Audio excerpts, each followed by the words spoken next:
Today's shir is going to talk about a very substantial problem that I'm going to try and answer, and so on. Among other things, I will also be speaking about the whole concept of Zohar and what God is doing with life and death.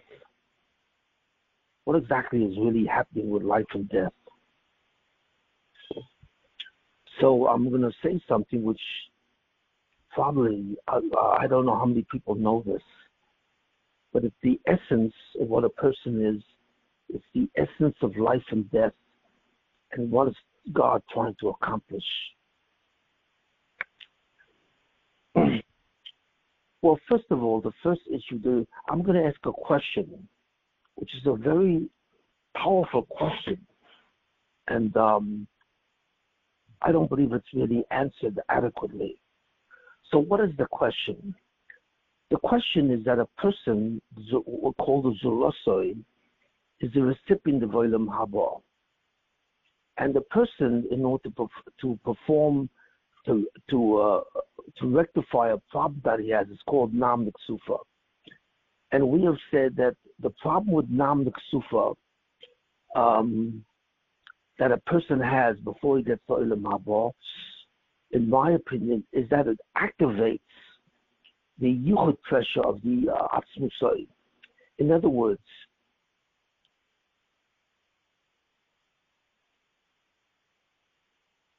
God has a sense of himself and he knows himself.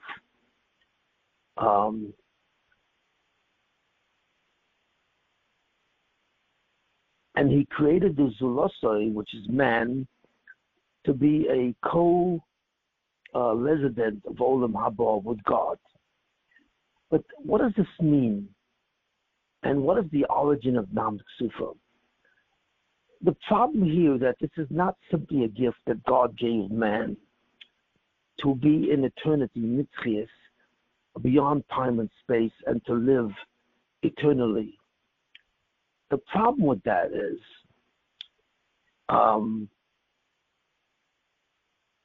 that it is God who is giving this privilege. That's right. If it were anyone else, it would not be a problem. Because God is granting this privilege to Zulosai. God, therefore, has to ask the Zulosai to modify or fix something. Because if he doesn't do that, otherwise, he cannot exist in Olam Haba. Why is that? Because the fundamental precept of God is Ein Oid or Ein Oid Milvadoi. There is nothing else. That statement Ein Oid implies that there is nothing else but God. He is the only one who truly exists. And therefore, he cannot tolerate, his being will not tolerate something which believes that he is not the only one who exists. In other words, that there are at least two things which exist in distinction to each other. So the fact that two things exist, two things have a reality and exist, this is a contradiction to the premise that God alone exists, God alone can exist. And therefore, the essence of God, which is called Atzmusai, negates the ability for anything to exist which contradicts his sole existence and his sole power. Therefore, the Zulosai is subject to ibud or annihilation. Why? Because we have to understand something very, very profound. There are two types of realities, two types of universes. There's what's called the physical universe, the world of the Guf, the physical universe. That includes the body and so on, and the soul and everything with it, and the universe filled with galaxies and stars and so on. The entire universe is a manifestation, fundamentally, of physical existence, which was created by God. But in the world of God, in his world, that existence is not physical, and it's not even called existence. And I'm just going to briefly mention this. It's a very powerful idea. God exists in a reality, or in a universe, so to speak, called manifestation. God does not exist as we know it. Existence is a factor which incorporates two possibilities. Either you exist or you don't exist. And since it's impossible for God not to exist, so it's impossible, therefore God himself has nothing to do with existence, which is subject either to a presence or an absence. What does God have to do with, therefore? Well, the truth of the matter is we cannot truly understand what God's existence is, but we will employ a separate term, and we will call that manifestation. God is manifest. In other words, in some way, he is. How he is, we really don't understand. And what is the main ingredient of God? That he is a manifestation. In order to exist in the universe called manifestation, you have to be divine. God is divine. He's a God. And he has the quality of manifestation. But at the same time, when God wanted to make something else called the duality, man, he had to give man the ability to somewhat connect himself to the world of manifestation, not to the world of existence. So what did God give the human being? He gave him something very special, what nothing else has in the universe. He gave him a precondition which is necessary to be manifestation. And therefore, a person, the duality, has some quality which makes him like God. He's in the image of God. There's nothing else in creation that is in the image of God, not even angels. Because in order to have this quality, you have to be able to possess free will. But in order to possess free will, you have to have something called an itself. What man says is, I know myself. He makes the statement of, I know myself. What does this mean? First of all, he says, I. What is the I? I refers to the me of what a person is. I am. What does that mean? And he says, the statement is said, I am myself. That seems to be a duplication. Who is the I and who is myself? And which one is the real person? The real person is myself. What do we mean? Because the real person is nothing more than a self. He doesn't have a body, he doesn't have a soul, he has something called a self. And the main activation, the main manifestation of a self is that it is self-aware. And that's it. The essence of a person is this consciousness, which is involved a manifestation and is involved in the concept of self-awareness. The reason why a person knows that he exists is because he's self-aware. He's aware that he is. Nothing else in creation is aware that it exists. It just exists. But it doesn't really have an awareness. Probably the most likely that it knows that is, let's say, an angel. Does an angel know that he exists? Yes, he does. But his existence is tied to his mission. Every angel has a mission of some sort. And his essence is tied to the knowledge of his mission, not to the knowledge of himself. In other words, as strange as it may sound, even though angels possess tremendous strength, they have no awareness of something called a self. They cannot say, I know myself, because they don't have a myself. You see it? They just have themselves in the form, the way it relates to a mission. So therefore, the name of every angel is really the name of its mission. Like Raphael HaMalach. Raphael HaMalach is called by the name healing because he's the Malach that's in charge of healing.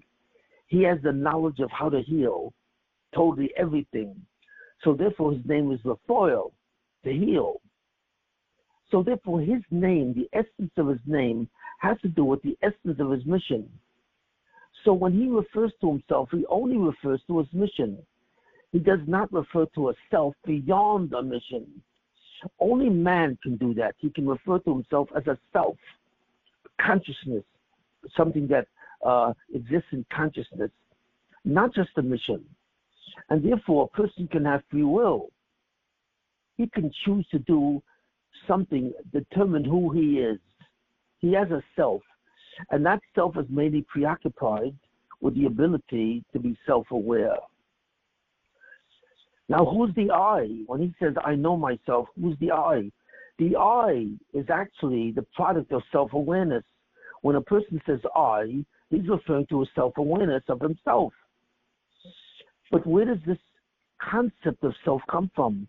From an entity called a self. So therefore, when a person says, I know myself, he's referring to two things. The entity called a self, okay, and the self-awareness that recedes from that self. That's the I. Myself is the entity that has a self. So therefore, a human being, or the Zorosoi, is therefore structurally very different than anything else which has ever been created. Now, what's very important to know is that in order to qualify to exist in the world of manifestation and not in the world of existence, you have to have a self. And your self is the inner core. Because when you refer to yourself, you know what you say? You say either I, or you say more likely me. When you refer to me, what are you referring to? You're referring to the entity of self in you that produces the self-awareness that you are. So this self is actually who you are and what you are. You see? And because this self is such, when you say me, automatically when you say me, you refer to a you. Because you have the dichotomy of me, you, the duality of me, you. Anything which possesses a self is quasi-divine. That's right. He is similar to a divine being. Because the essence of God, when you say there's nothing else but God, is that God has a self. And God is self-aware. But there's a difference between the self of God and the self of a person. The self of God is not that he has it. God does not possess a self. He does not have a self. God is a self. The only way to really think of God is that God is manifestation. He is self-awareness itself. That is the itself of God. And therefore, God knows that he is. But we have the gift of manifestation. We have the gift, so we possess a self. So that's why I say, I know myself. And the possession of a self means knowledge. In other words, what is a manifestation? A manifestation is synonymous with the fact that you know that you are. That's how you're manifest. The knowledge that you are manifest is a result of the action of self-awareness itself.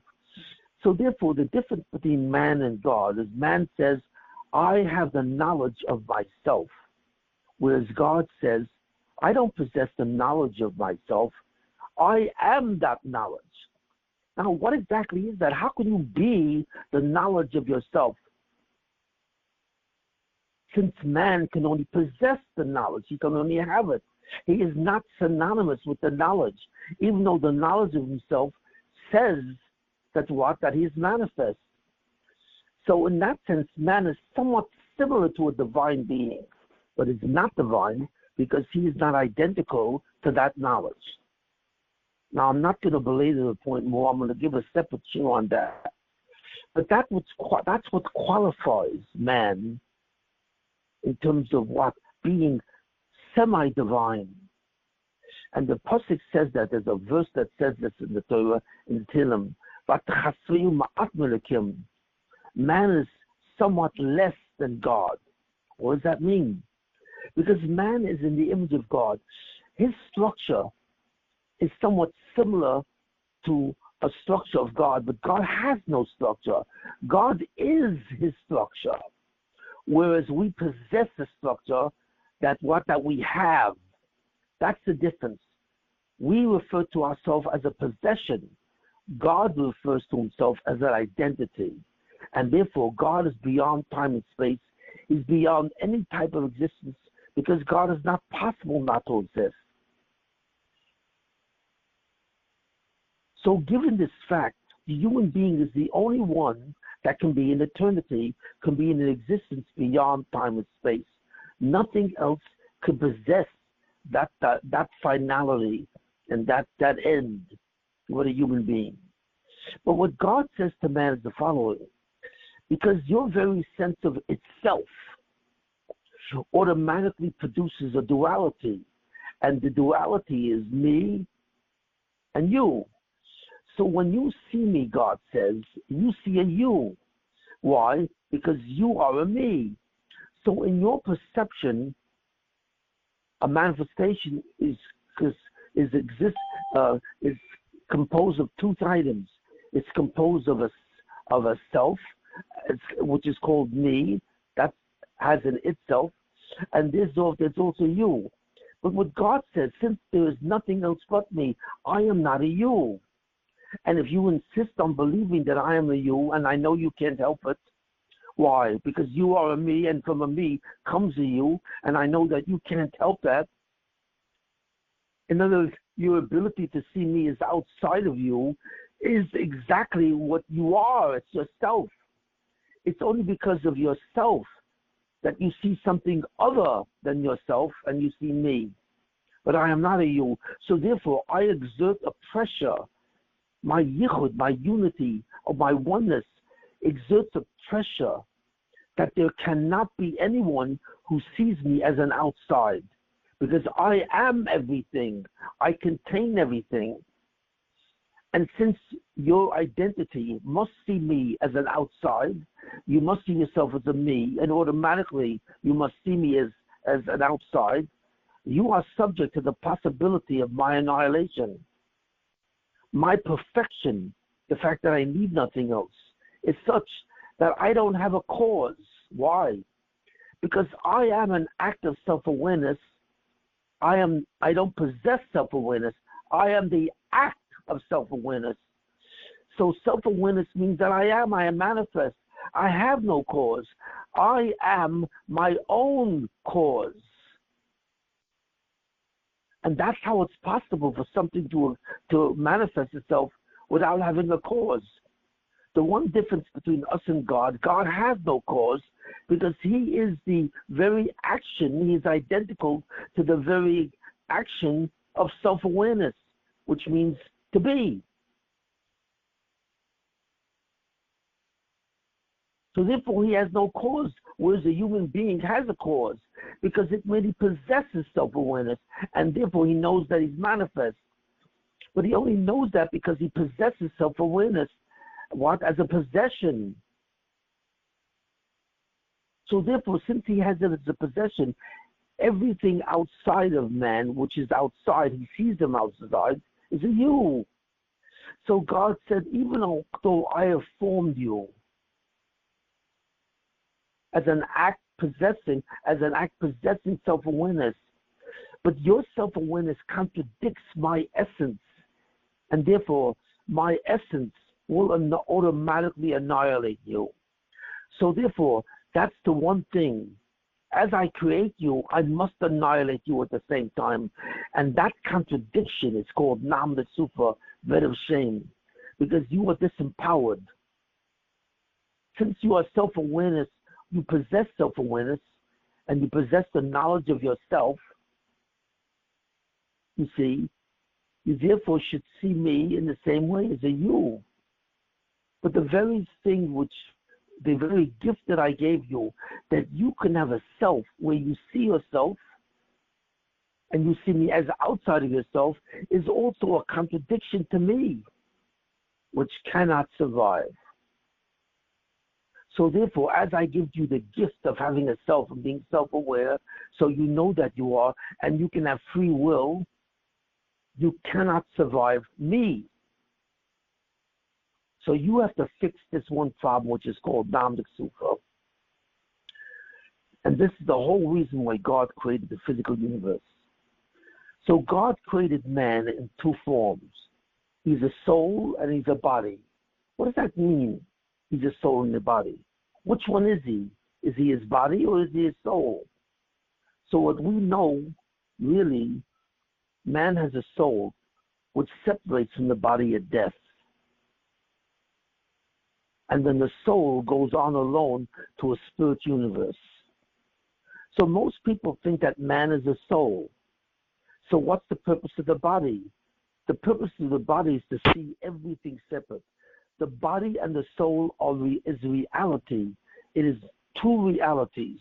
The body is the reality that where man sees every item, every entity as separate from each other.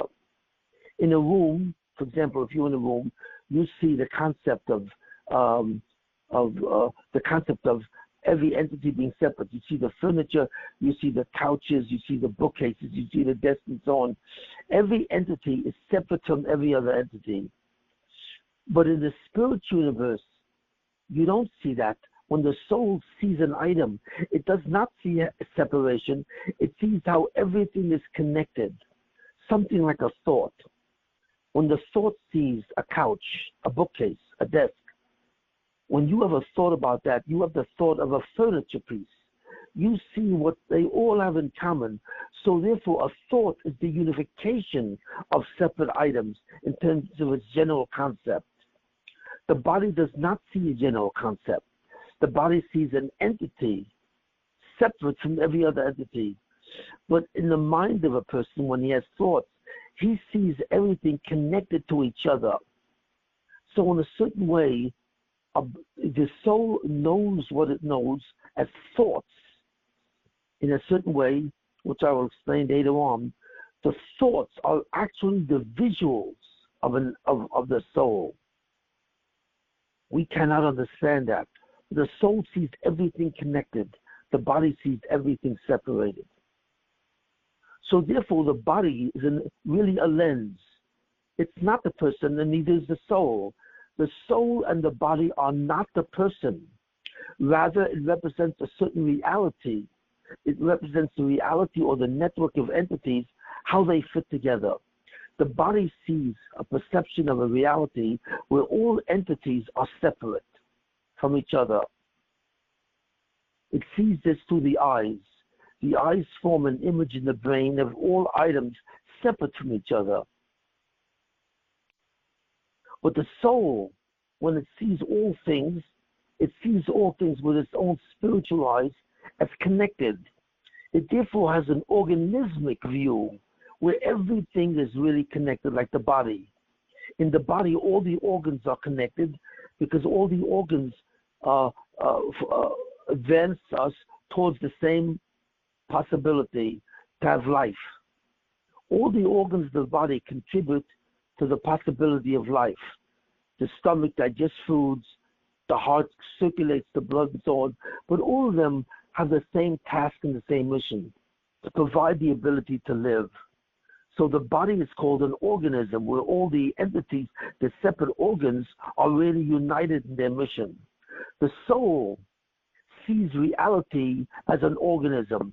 Everything, every angel, every soul, and so on and so forth, has some form of a very deep connection in some way that we don't know. But the soul, when it looks at another soul or looks at an angel, sees an entity which is somehow connected to it.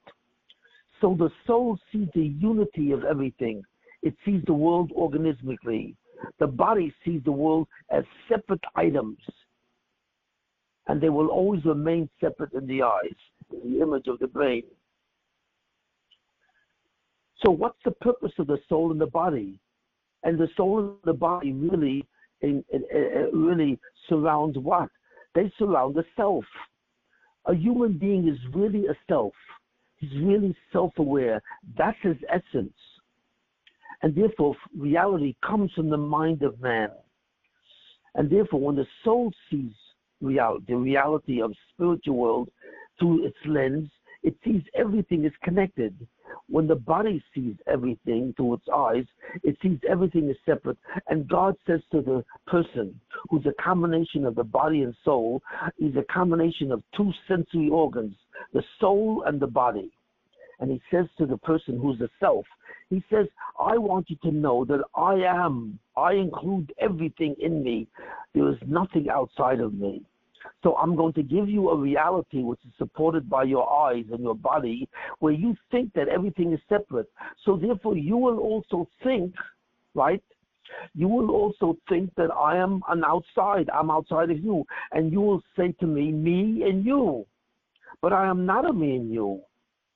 And the one that sees that I am not a me and you, that I am really part of you, I am your foundation, my self-awareness becomes, in a certain sense, your self-awareness. Your self-awareness comes from my self-awareness. So therefore, who I am is I'm a me, inner me. I am the inner me, or the foundation of your self-awareness. So therefore, we are connected. Through our properties of self-awareness, we are connected. You possess your self-awareness because I have given you a piece of my self-awareness, or a certain aspect of it. You are an image of me.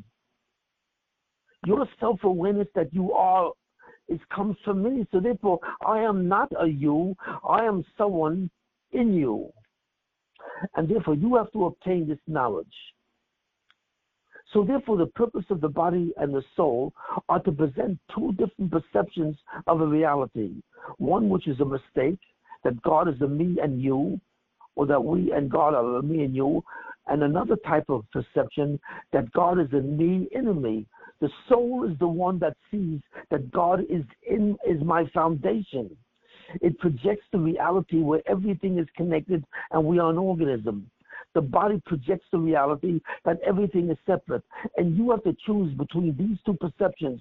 Which perception is correct? So therefore, we see the fundamental principle. The body and the soul are simply lenses which project a certain view of reality, and we have to choose which reality is correct. If we, you see, that's what so the question is: the body, therefore, looks like a mask. It's a mask on the soul. The soul sees the true reality that God is my foundation, and it feels this sense of God, and it loves God as its inner foundation. The body sees God as an outside entity, as a me, you. And that's a mistake. That's an error, a tremendous error, which defies and contradicts the essence of God. So because of that, the body is a mask. So therefore, that leads to a profound question. It says that in the future world, called Olam Haba, God will bring the person's soul and his body together. In other words, man really was never supposed to die. Adam, before the sin, was never supposed to die. His body and soul were connected to each other, presenting two alternative views of reality. Because he sinned, God decided to separate the two, body and soul. So the body dies and goes in the ground, and the soul goes out into its own universe. But the question is, what is exactly the body? Why does the body have to go with the soul to the ultimate destiny of eternity? The body is simply a mask. The body sees a misperception. It sees the mistake that God is a you. So why does the body earn the possibility of going to the future world? And this is a very profound question, because we know that the body goes with the soul and combines with the soul, and both go to the eternal world. But the question is why? Why does the soul, which seems to be more like the person, because it's consistent with the reality where everything is connected, so why does the body go with the soul to the future world, since it's only a mask? And that's a very difficult question to answer. And the purpose why God created a physical universe is to create, and a spiritual universe, is to create two different realities which project two different interpretations of what the body and the soul are. That the soul is the perception of me, inner me, of God. And the body is the perception of me, you. And God wants mankind to have free will and to choose which perception really represents God. And we have to choose the perception that represents Him in truth. And that perception is that God is a me, inner me. And He is not a me, you. And by doing that, we do not contradict His essence, and we do not jeopardize our existence with the possibility of annihilation. So the question therefore is, why does the body therefore go to Olam Haba? So the answer that's generally given, because the body also does certain things too. That the mitzvahs were given to the body and the soul. The soul is the Yetzer Tov, the good inclination, and the body is the evil inclination, because it sees God as a you. But the mitzvahs that God commanded us at Mount Sinai, really tells the body to do certain mitzvahs, 630 mitzvahs. So because the body did these mitzvahs, it has the ability to enjoy eternity. But that doesn't make sense. It doesn't make sense, because the body is not actually choosing it. The soul is choosing it. The body is performing a mitzvah. Like the mitzvah of Shabbos, by keeping Shabbos is something which is performed by the body. But the impulse of the body is not to keep Shabbos. It's to see God as a you and outside of the person, outside of the self. So why does the body deserve a reward? First of all, the body doesn't do anything. Why? Because the body is simply the reality of all entities that are separate, that as they are separate. So the body is simply a lens. It's simply a tool which the self uses to make a choice. But the body doesn't actually make that choice, because the body sees everything as separate and God is in you. So why should the body have any reward? Why does a lens get a reward? A self, a manifestation of self, gets a reward. The self should get reward. And the self seems to be fundamentally inherent in the soul, not in the body. So the body projects a false reality and deserves no reward. A lens does not get a reward for the performance of a mitzvah.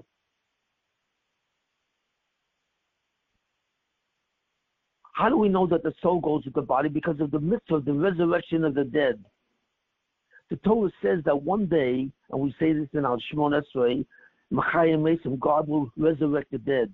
What does that mean? God will put every soul back into every body. And the two will combine and be like they were before Adam sinned. Okay, so that's called the resurrection of the dead, where the soul goes back into the body. The soul leaves the world of spirituality and comes down into the physical world, where the body is resurrected and becomes alive again, and the soul inhabits the body.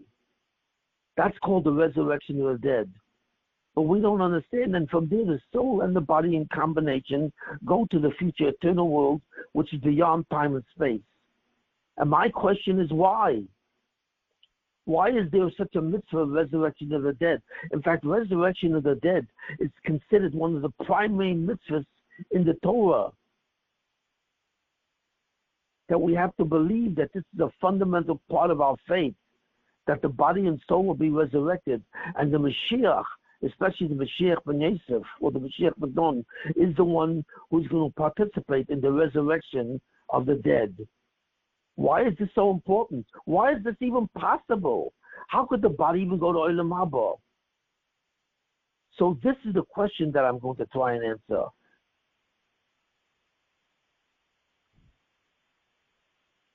I have never seen a satisfactory answer on this question ever given.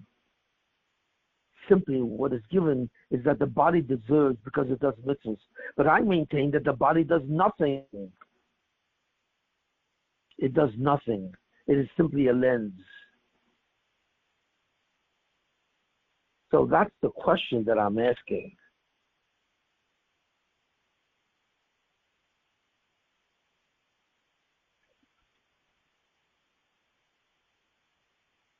So the first thing that we have to say is, what does the body do when it does a sin? So what I said is that suddenly the attribute of justice, the justice of God, acts on the person. If a person does a sin, which means in essence he empowers himself, the essence of the Yetzer Hara, the essence of the evil inclination, is always to empower oneself. I am is always declare I am. I am important. I am powerful. That's what the body attempts to always see.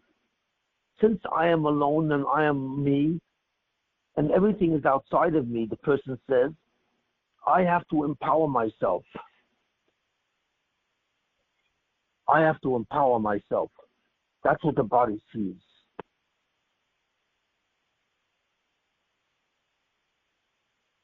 Whereas the good inclination is not self-empowerment. The good inclination does not want to empower himself. What does it want to do? It wants to empower the truth.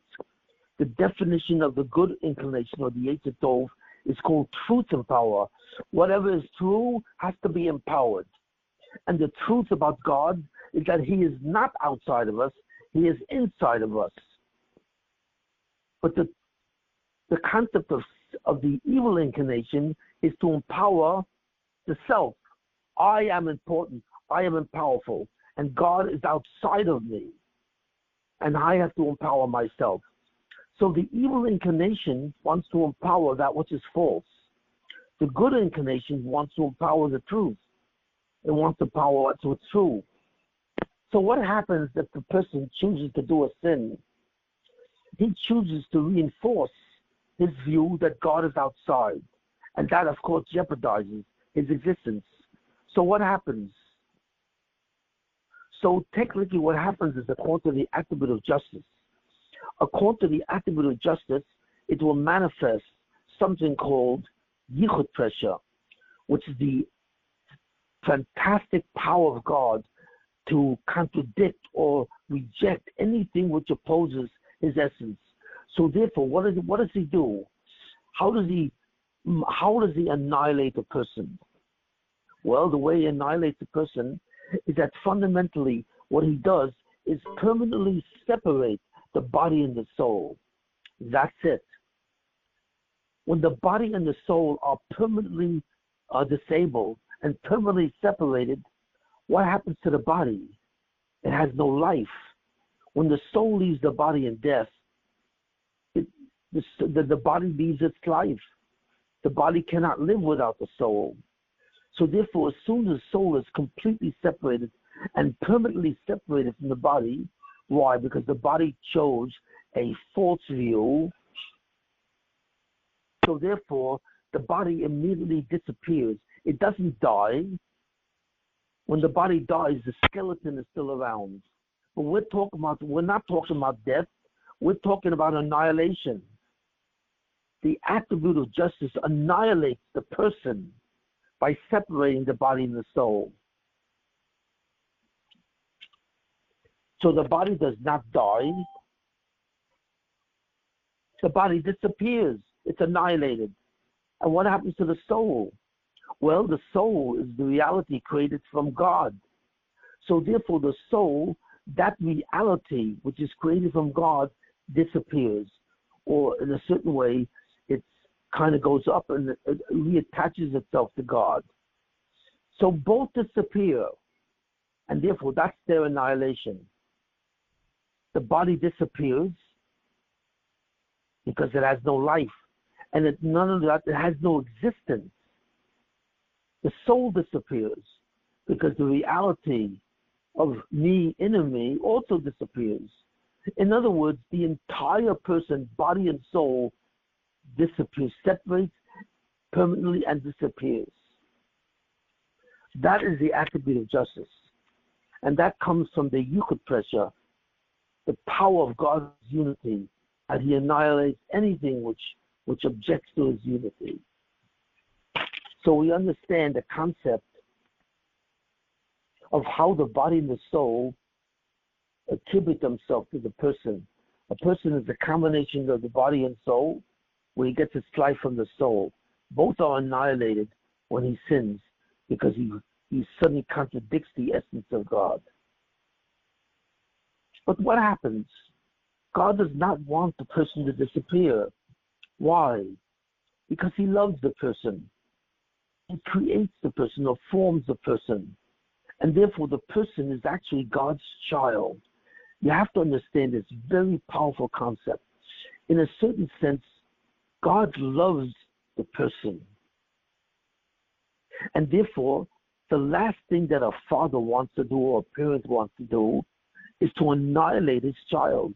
Even if the child makes a mistake, even if he makes the mistake intentionally, he does not want to annihilate. Not only that, the reason why he's annihilated is because God introduced the choice between the body and the soul. He is the one who created that choice to mitigate that contradiction. But it's God who made the possibility, even though God does not choose between these possibilities, that God is a me in a me or God is a me you. He does not choose these possibilities. He created these possibilities. And he told the person to choose which one is true. And then the person chooses the wrong one and he's annihilated. But God has something to do with that choice. So God therefore considers in a certain way, on a slight level, that he is responsible. Yeah. Not for the choice. He's responsible for the possibility of choosing, for the possibility of free will. He created the test. So he bears a certain kind of thing, and therefore he takes responsibility for that. So I think, therefore, God is merciful. Mercy comes from God's taking responsibility that on a certain level, even though he has to give the person a choice, because he has to give the person the possibility of recognizing that God does not have a double. God is not an outside to anyone. God contains everyone. He has to do that in order for the person to survive. But nevertheless, he did that. So therefore, he is merciful, and he wants to prevent the annihilation of the person. So therefore, God invented the attribute of mercy as a contradistinction to the attribute of what? To the attribute of justice. So exactly, how does it do it? How is God merciful? Since God is emes, God is truth. We say God is the essence of truth. And the essence of truth is that the person, by his free will, chose a perception which is false. And that therefore means that from truth comes justice.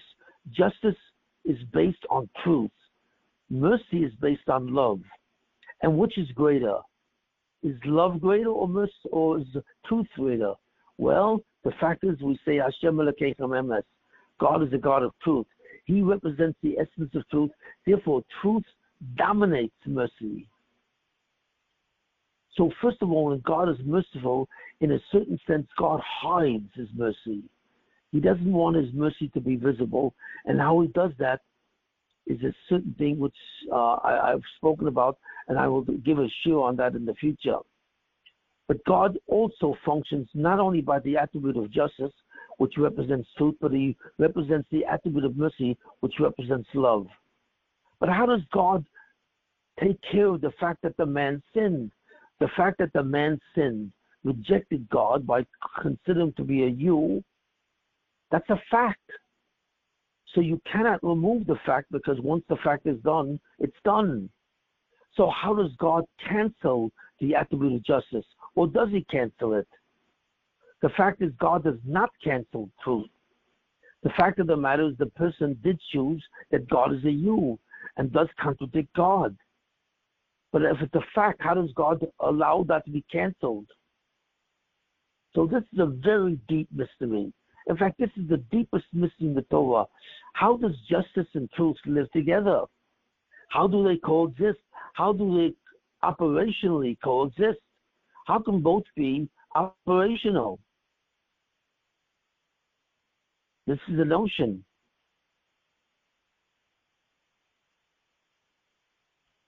So the answer is, I will describe the answer, which I believe to be true. What God does is, fundamentally the following. The one who chooses the actual person himself is really not a body and not a soul. They are simply lenses which provide us with certain perceptions of reality. But the actual person is the self. When the person says, I know, I have self-awareness of myself, the myself is the self of the person, and that's what he is. He's an agent which possesses the possibility of consciousness or self-awareness, and self-awareness tells him that he is manifest or he exists. So when the person sins, what should happen if he sins? Well, according to the attribute of justice, he therefore should create one of two possibilities. If he performs a mitzvah and listens to a soul, he therefore suddenly finds the mitzvah is a choice which combines with the self. That's right. A mitzvah is an action, and a mitzvah combines with a sense of self and eternalizes the self. In other words, what a mitzvah is an action, and the free will of the person makes him combine or merge with that action. And that action, therefore, does what? It creates an eternity. It creates the eternity where time and space no longer exist, and the person becomes eternal. He becomes a self who becomes self-aware in eternity, and that eternity is called Olam Haba. Do we understand what that is? Not really. We have no understanding what eternity is because we inhabit time and space. So we have no way of knowing. So we don't know what happens when the action that he produced moves his self into an eternal state. But that's called Olam Haba. But it's the same thing with a sin. When a person does a sin because his body tells him that according to his perception, God is a you, and therefore he will not listen to the commandments that God gave. What happens is that sin is also an action. And what does that sin do? It merges with the soul together. And as it merges with the soul together, suddenly it cannot coexist with the soul. So the body dies instantly. It's separated from that soul. The body dies and the soul disappears. Everything disappears, and that's annihilation. So we see this action, it's called Zichur Haguf, or the purification of the body. Because what a person is supposed to do is purify the body so that the body no longer perceives in the fact the way it does. It does not perceive anymore that God is a you. That's right. Zichur means the purification, means the soul in a certain way is able to purify the body so that it no longer has the perception that God is a you. And therefore, the soul, creates Olam Haba. But since the attribute of justice reigns, it therefore follows the action of a sin. If it follows the action, if it merges with the action of a mitzvah, it creates Olam Haba by merging with it. But if it follows the action of a sin, it merges with a sin where God is falsely proclaimed to be a you. So what happens? So therefore, everything is annihilated. So fundamentally, the action of justice is a merger, the concept of a unification, a merger. Justice says that whatever you do, you will merge with that decision. And that decision, therefore, will become part of your essence. And you will be that essence forever. You will either be in annihilation or you will be eternal. Either one. A sin annihilates you. A mitzvah eternalizes you. And that's one. So the question that we have to ask now is, what does mercy do? God has to stop that.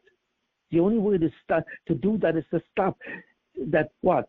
That the action that he does, a sin or a mitzvah, a sin or a commandment, cannot merge with the sense of self.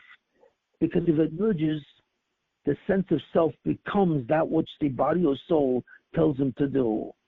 So God prevents the merger of the action to merge with the soul or the body. what does the act of mercy do?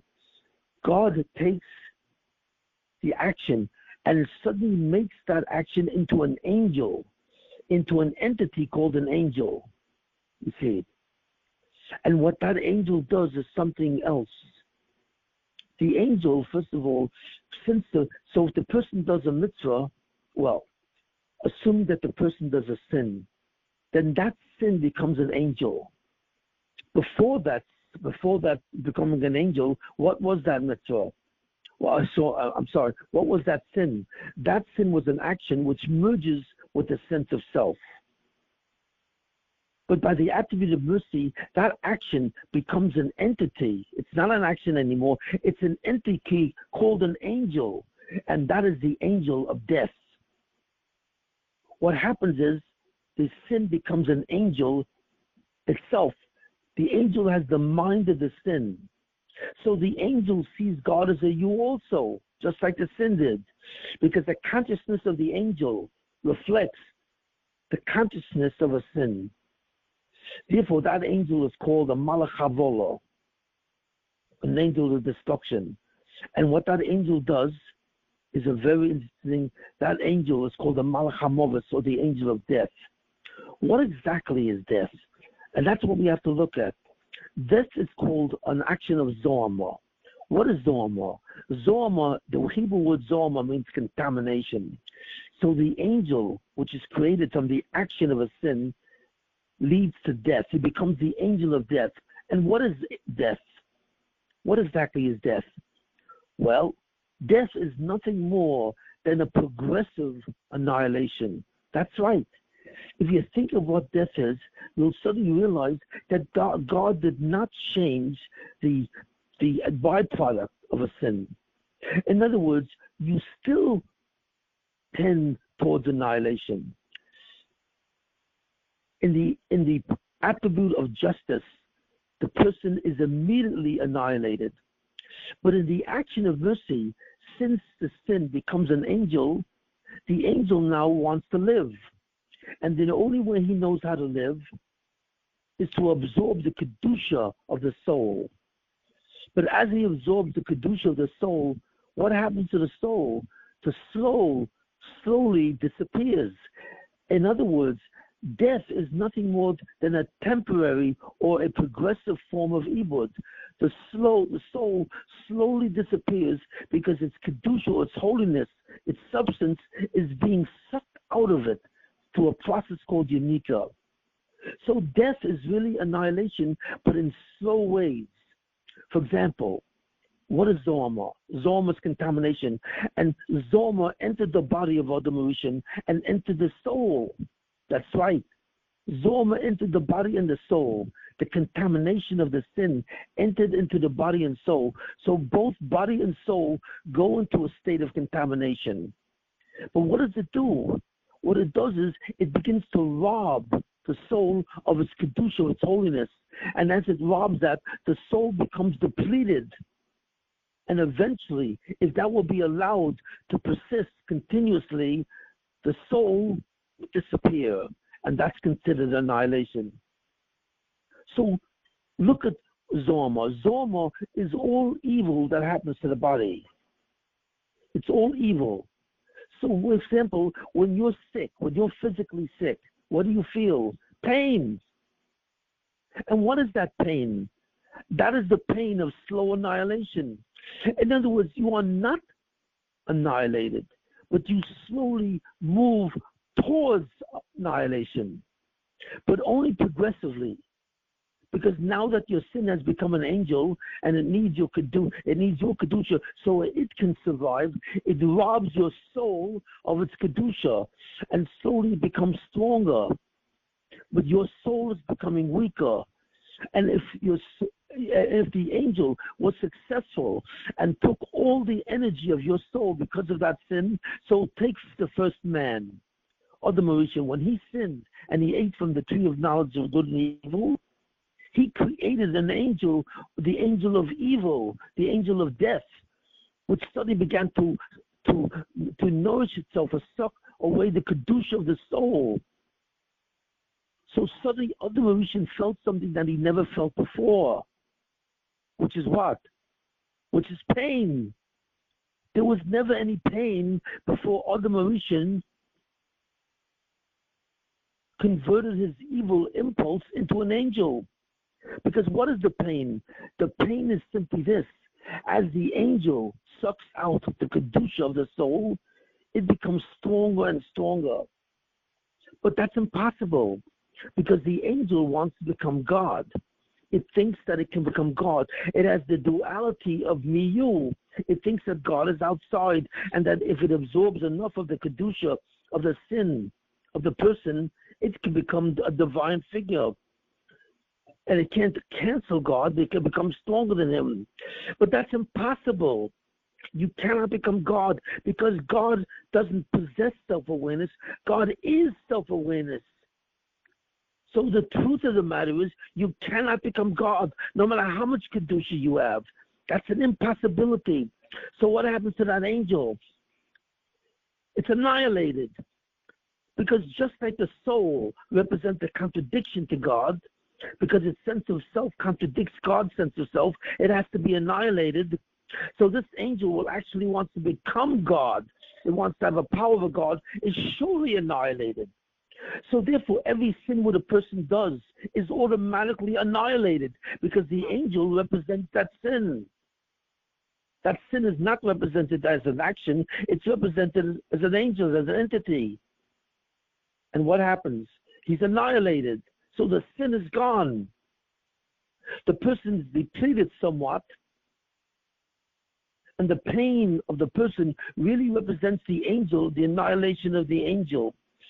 So therefore we see interesting that there is annihilation, but the annihilation is given to the angel of death through his slow deterioration of the body.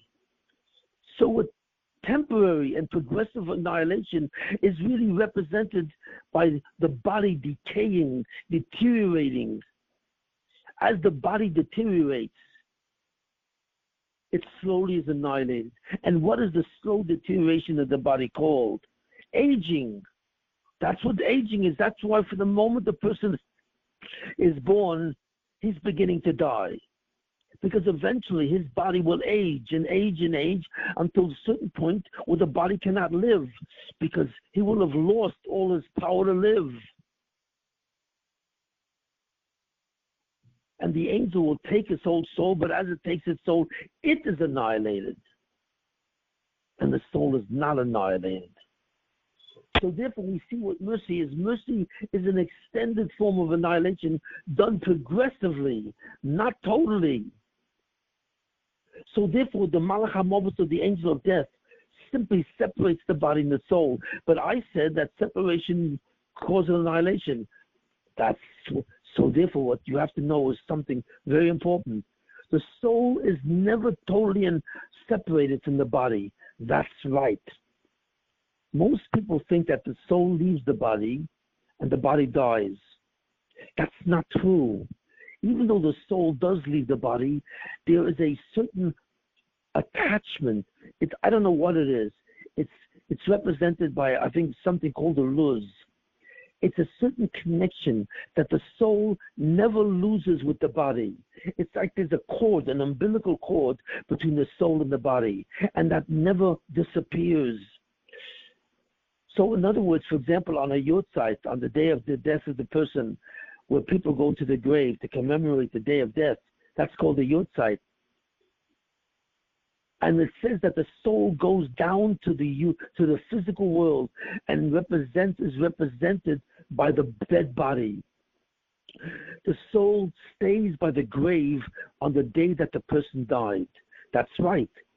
So therefore you can go to the grave and you can pray to the soul, that the soul beg God for forgiveness. In other words, you can pray to a soul because the soul has a proximity to its body, which is deteriorating, which is rotting in the ground. But there's still a connection between the soul and body. That's how the soul knows where its body is. If you bury the body, how does the soul know where it is? The soul goes to heaven and the body stays on the earth. So how does the soul know where the body is? Because it's still connected to the body, and it follows that cord down to the grave where the body is located. and it stays there for a day or two. And therefore, the people come to visit the grave so that they can pray to the soul to plead to God for forgiveness. So we therefore see what? That annihilation is not accomplished because the body and the soul never truly separate. There is no annihilation of the body and the soul. The attachment is still prevalent. And that's from that attachment, God resurrects the body. From that attachment between the body and the soul, God then resurrects the total body again, and then from that resurrection, the soul enters into the body. That's right. And then heaven and earth disappear. The resurrection of the dead doesn't mean that the soul comes back into the body alone. It means that as the body wakes up and gets out of the grave, heaven and earth disappear. And heaven disappears. Why? Because there's no souls in heaven. In the resurrection of the dead, that means that all the souls will return to their bodies. So therefore, there's no such place called heaven anymore. There's no place where the soul exists on its own. And this is very important. Resurrection of the dead does not mean that the body simply becomes alive. It means that heaven itself disappears because there's no residence for the soul by itself after the resurrection of the dead. The residence of the soul is now back in the body. Why? Because the attachment between the body and soul remains. Because the angel who represents the sin, where the body and soul should be annihilated, progressively is annihilated, but not totally. So what it does at the end, it's able to separate the body and soul, but not separate it permanently. There's still an attachment between the two. And then the angel, which now possesses what the evil that the sin represents, disappears because it commits suicide. As the angel tries to become a powerful angel, how? By sucking the kedusha, by absorbing the kedusha of the soul. You see it. The angel jeopardizes its own existence because you cannot be an angel of evil. It's impossible. Everything is contained in God, and God does not contain in his essence any evil. So such an angel has no ability to coexist with God. Evil cannot coexist with good. Only in this world, where there's a body and it's physical, can it coexist. And God allows it to coexist to give a person the free will, the free choice to determine whether God is a me, in a me, or me, you. But after a person dies, that choice is taken away. And not only is it taken away, but the soul re-enters the body in which it's attached. And that's called the resurrection of the dead. And therefore, heaven itself disappears. So therefore, we see something extremely powerful. That God extends mercy. How? By making the evil sin from an action which should merge with the soul, but doesn't. And what that does, it becomes an entity called an angel, because it's called the angel of death. And what that does is the body then suddenly begins to age. It ages. Why? Because it's slowly being annihilated. That's right. And therefore it's sin. And therefore other things happen to it. For example, there's several different ways that a person can experience pain. Physical pain is when the body ages or when the person gets sick. Any diseases that are created to what? To begin to annihilate the body. But the person is also feels pain in other ways. He feels emotional pain when he's insecure, or he feels the pain, for example, when he doesn't have honor, when people humiliate him, or people rob him or something. A person feels pain. That pain is part of the evil of the sin itself.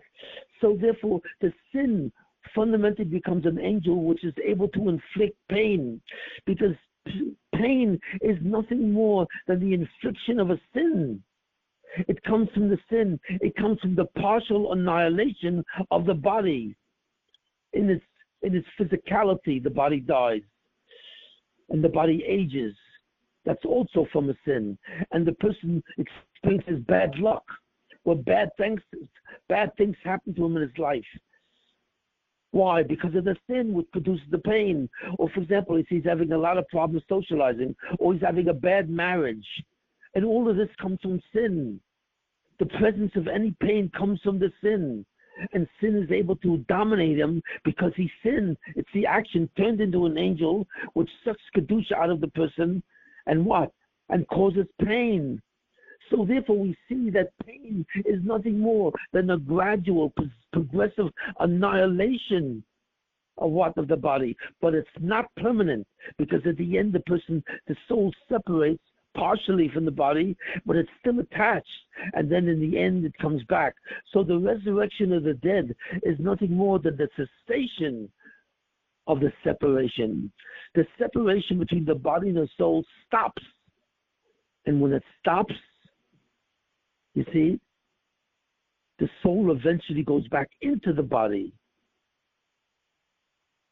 And then the action of the sin is canceled, because the angel is annihilated.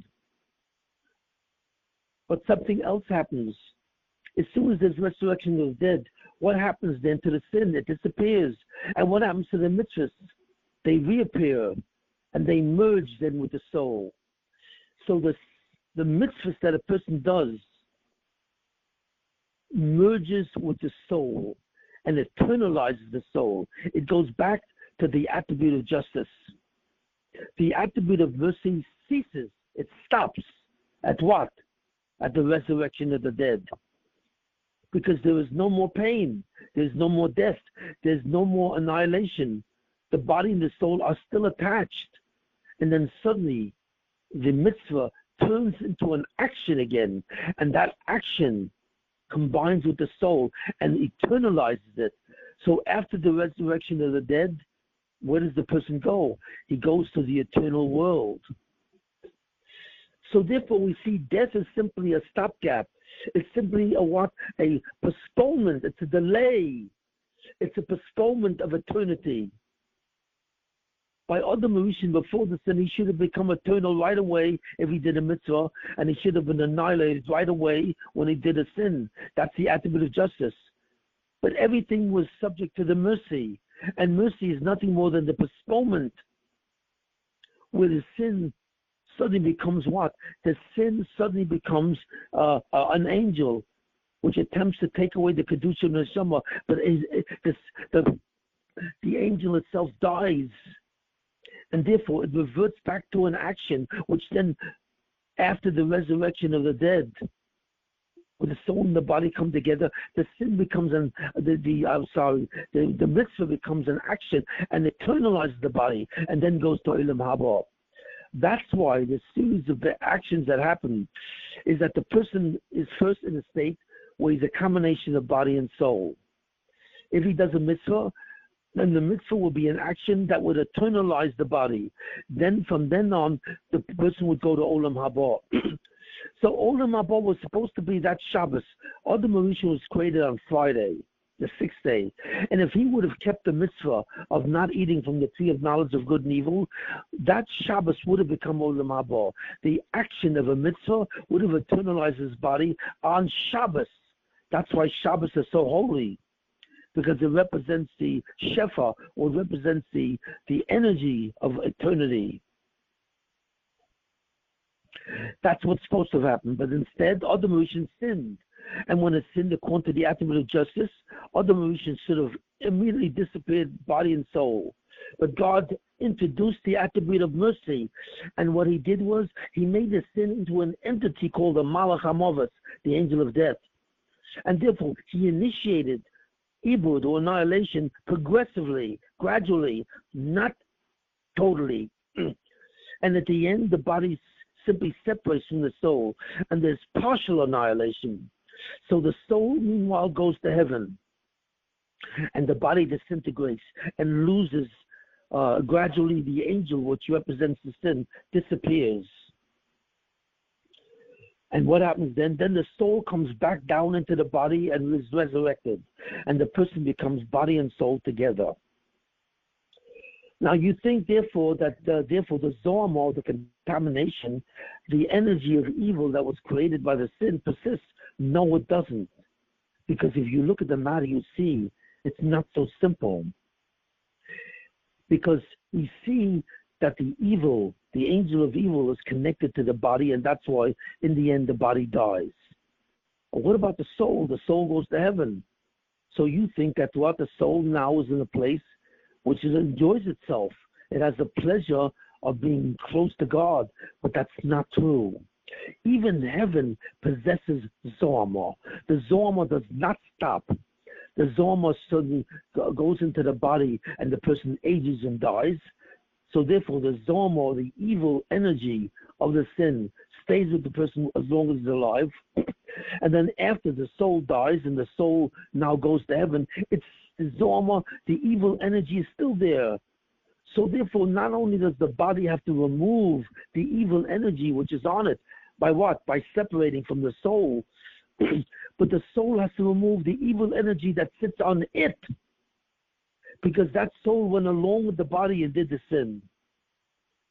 The person contaminated the organismic reality of the soul also. So therefore, he has to remove the Zoma which exists on the soul alone. How does it do that? Well, there's a special hospital that does that. That hospital is called Gehenom. Hell. What is hell? Hell is not a place where you simply suffer and suffer. It's not. It's a place which removes the aspect of the negative energy which is on it because of the sin. So he has to go to Gehenom, and in Gehenom, that energy is removed. So the soul removes the negative, evil energy that's on it as it goes in Gehenom.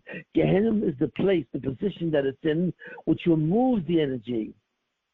But after 11 months, the soul basically removes all that negative energy, and the soul goes out of Gehenom. Right, that's where the soul.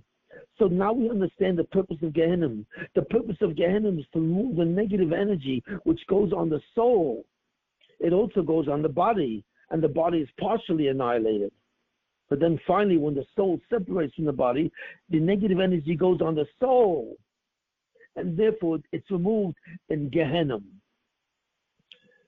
So once the soul is finished with the negative energy which still exists on the soul, and it's removed in Gehenom, the soul, where does the soul go? Then after that, the soul goes to a place called Gan Eden. And what does it do in Gan Eden? In Gan Eden, the soul is free of any negative energy. And it's also somewhat merged, not totally merged, with the action of a mitzvah. And in Gan Eden, it's able to enjoy somewhat similar what it enjoys in Olam Haba, a true closeness with God.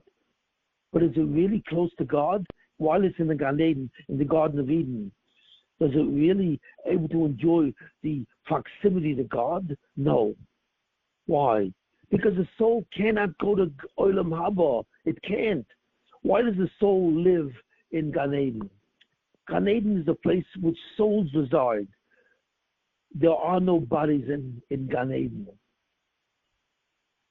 Why does the soul have to reside alone? Why doesn't the soul right away? Why doesn't the soul right away resurrect its body? It can't. It's prevented. Because until all the souls can be resurrected into their body, the soul must remain alone, attached to its body. Every soul is attached to its body, but it's in a state where it's in Gan Eden, which is a world of souls. It's the Olam HaNeshamas. It's a world which is only exists souls, and those souls are in ecstasy. They are, but they are not in an ecstasy with their body. Therefore, it's not Olam Haba, because the rule is the soul and the body have to go to Olam Haba. Why? Doesn't make sense. I'll explain that in a minute. Why it has to go with the body, but that's the rule.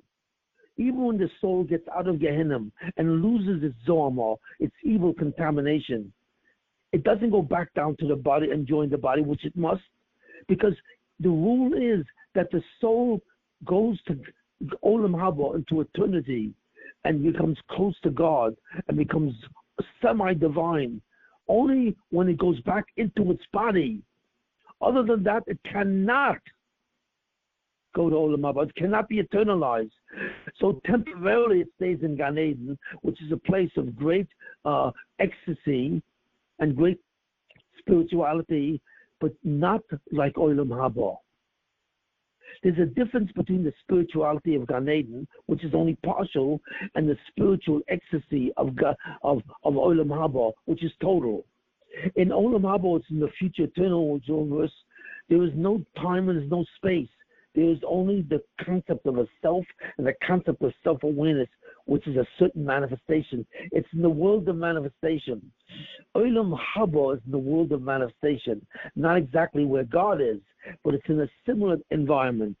It's not in the world of existence, it's in the world of manifestation. It is a subject. And this is important. A subject is somebody who lives in the world of what? Of Olam, eternity. And without a body, you cannot be eternal. So you are simply temporarily in Gan Eden. It's only after the resurrection of the dead that the soul can leave Gan Eden, the Garden of Eden, and go back in their body. And then it is ready to go to Olam Haba. Then the deeds, the angels all disappear, and the mitzvah then becomes an action, and it then joins with the soul, so that the body, then it can eternalize the body and the soul. Both are resurrected. The body becomes alive because the soul goes back in it, and the soul together with the body goes to the eternal world, Olam Haba. So that's the sequence. The sequence is a person does a sin, Adam Arishan, the first man did a sin, so therefore he changed the sequence, because the sequence for Adam Arishan, had he done the mitzvah, would be what? His action of a mitzvah would have suddenly eternalized his body, and he would have created Olam Haba right away.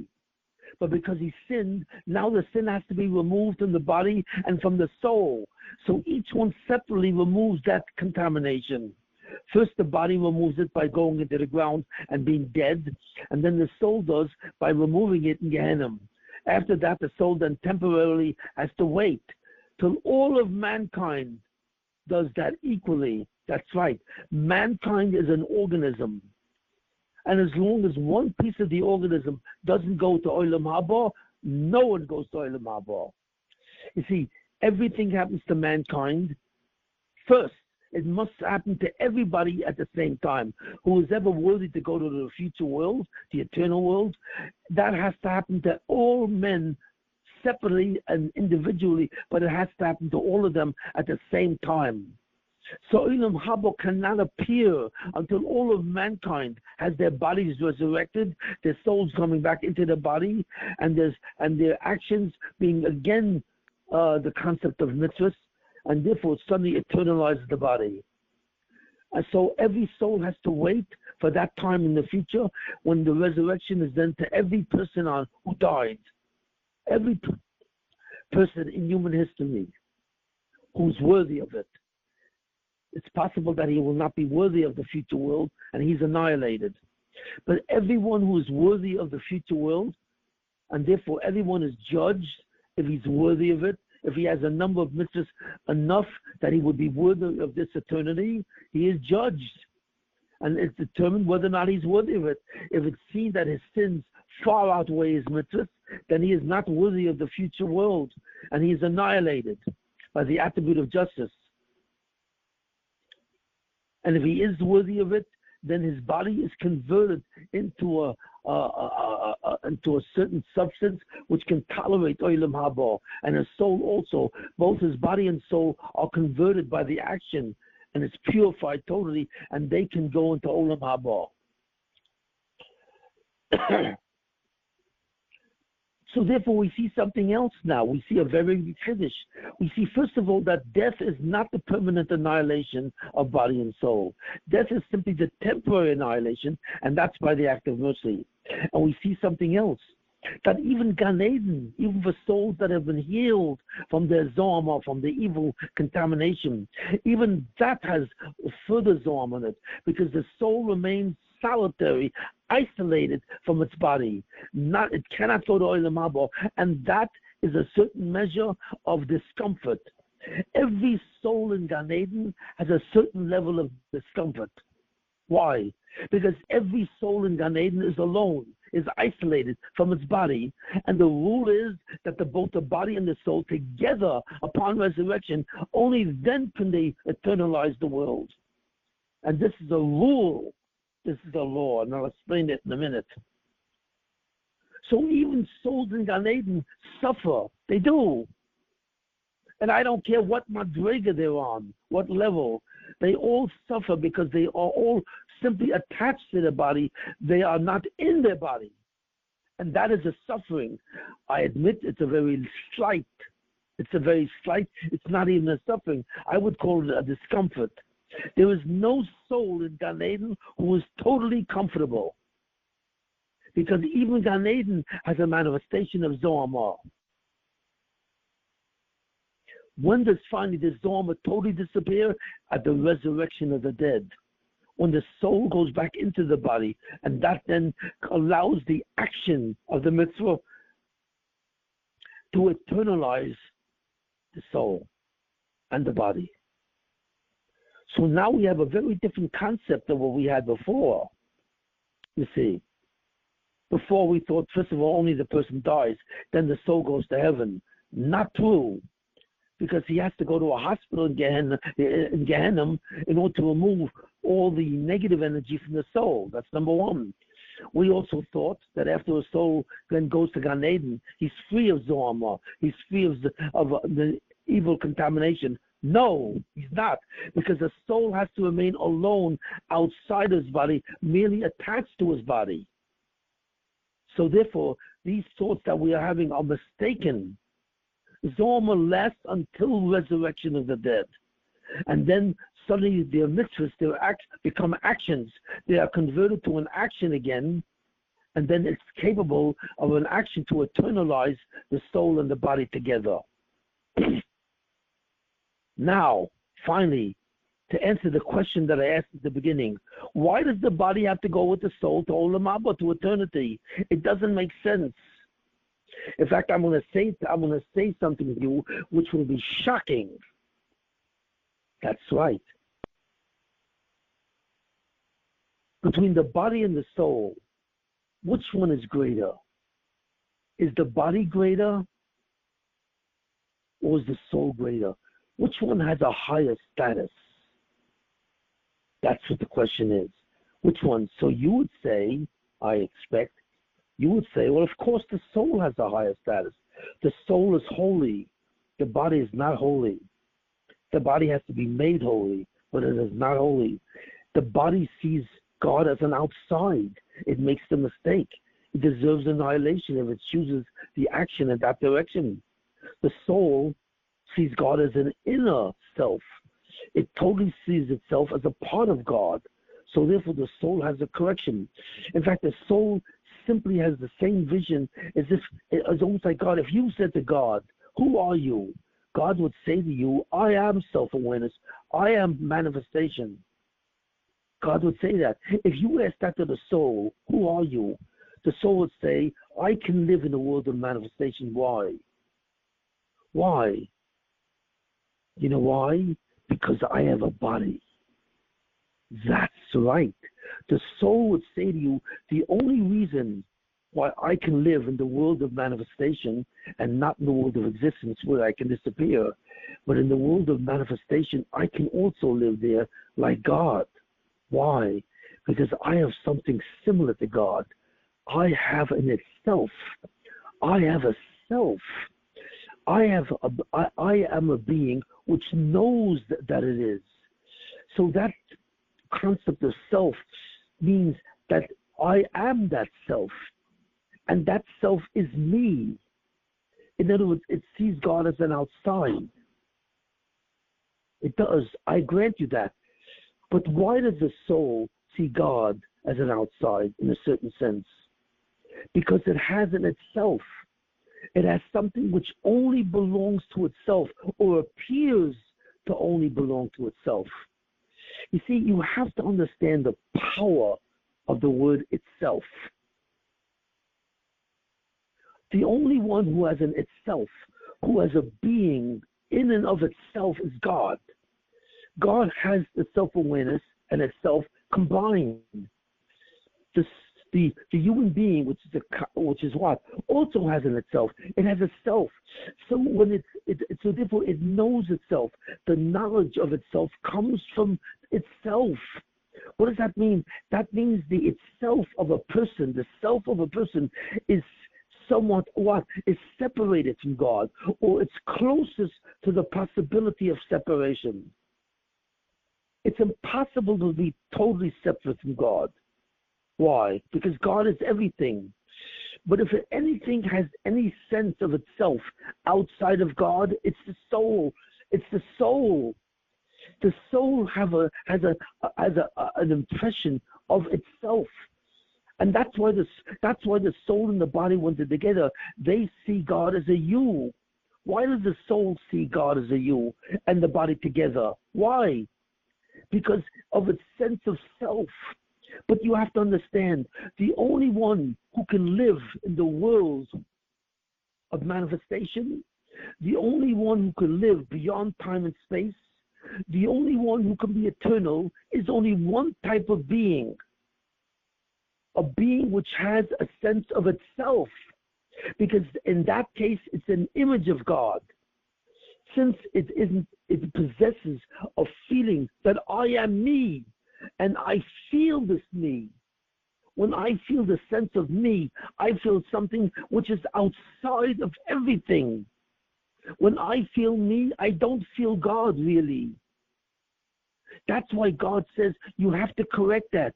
You have to feel me also. Therefore, you have to do my mitzvahs. So therefore, we see that God did not even create the evil inclination. He doesn't. He doesn't create the evil inclination to give you a choice. He doesn't have to do that. What God does, he gives you a sense of me. That is the ultimate gift that God gives to the Zulosoi.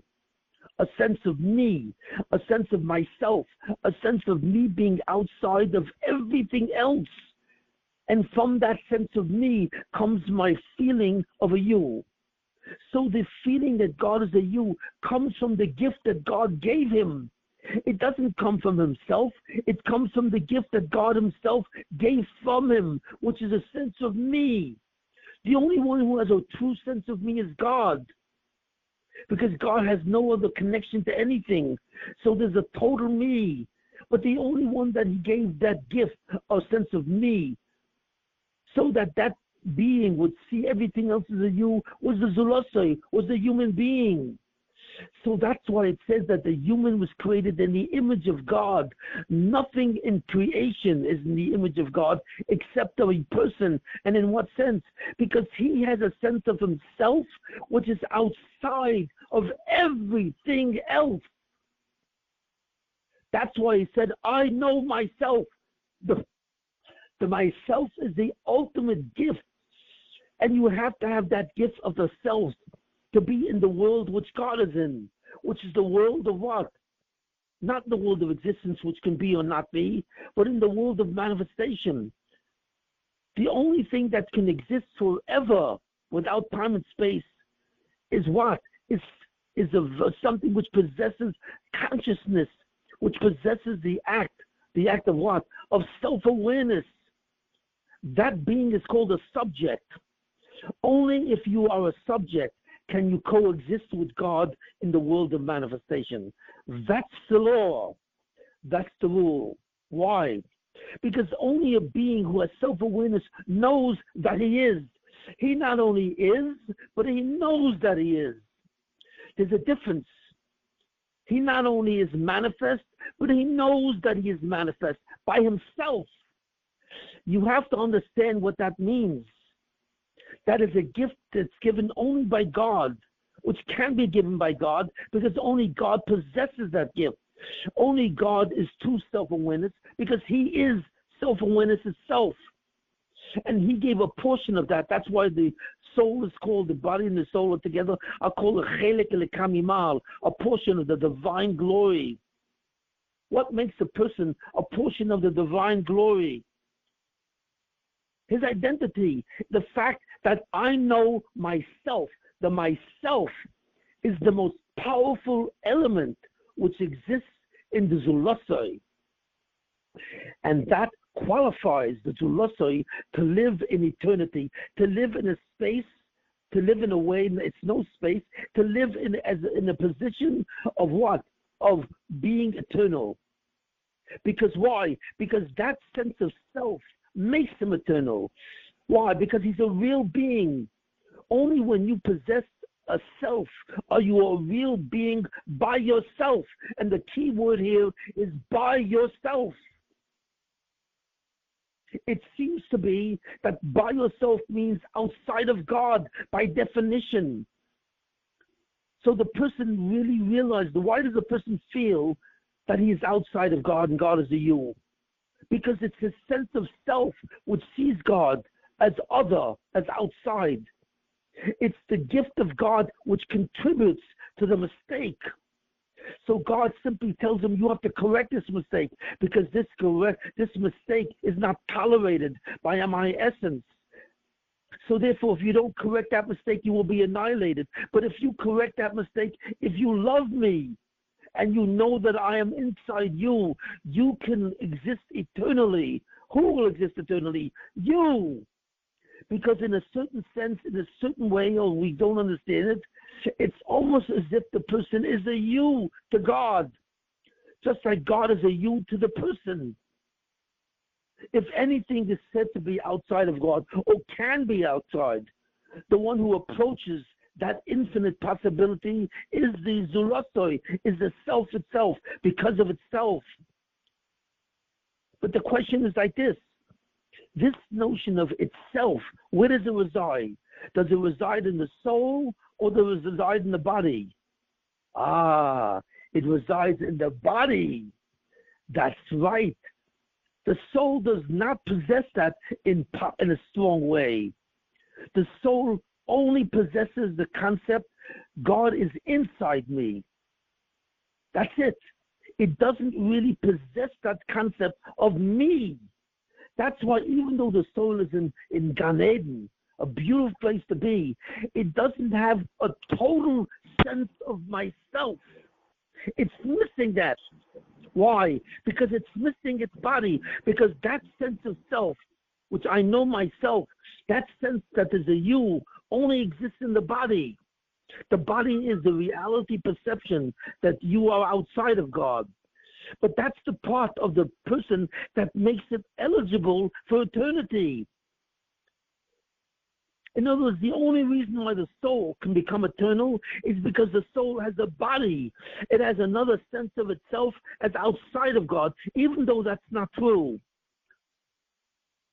But it's possible. It tells the person, I can be outside of God and God is outside of me. And I know that's not true, because that's impossible, because that's not who God is. God is included in everything. But the sense of me, the sense of myself, the sense of itself resides in me. And that sense of self, which entertains the mistake that God is the you or outside of this soul, is in the body.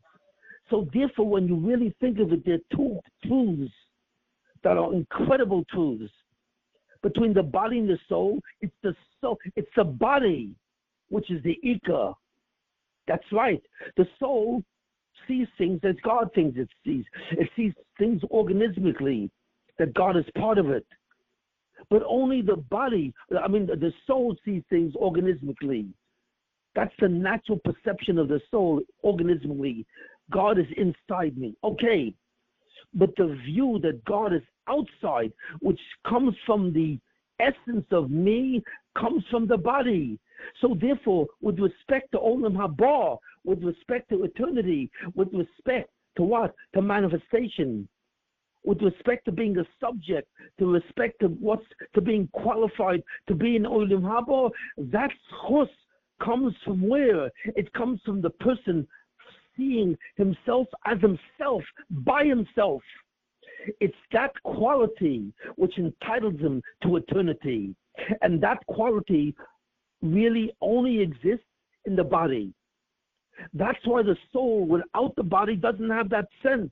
It doesn't have that sense what it needs to be itself. You see, That's why it's a mistake. The soul is greater. The body is greater than the soul, because the body contains the quality that entitles it to eternity, not the soul. The soul is greater than an angel, but it's like an angel. Just like an angel knows itself through its mission, the soul knows itself through its substance, but it knows that it is part of God automatically. It has no suffix. There's no doubt in the soul that this is true. So the soul is similar to an angel. That's why neither one of them have free will. The angel has no free will because what? Because it senses its mission. The soul has no free will because it senses itself like God is inside it. And that's what God wants. But it's only the body that can rebel against God. It's only the body that sees God as an outside. And that's exactly because of the gift that God gave it. That's why the body is worthy of Olam Haba, of eternity. Because that's what makes the body a subject entitled to the possibility of what? Of manifestation. If you understand what I'm saying, you suddenly will understand a tremendous concept that it's the body that the soul needs to participate in Olam Haba. Without the body, there is no possibility of Olam Haba, because the soul does not have a true configuration of the concept of me. It senses it up to a point, but it doesn't have a true maturity in the sense of me. For that, it needs its body. So the body must come with it to give it its powerful sense of me.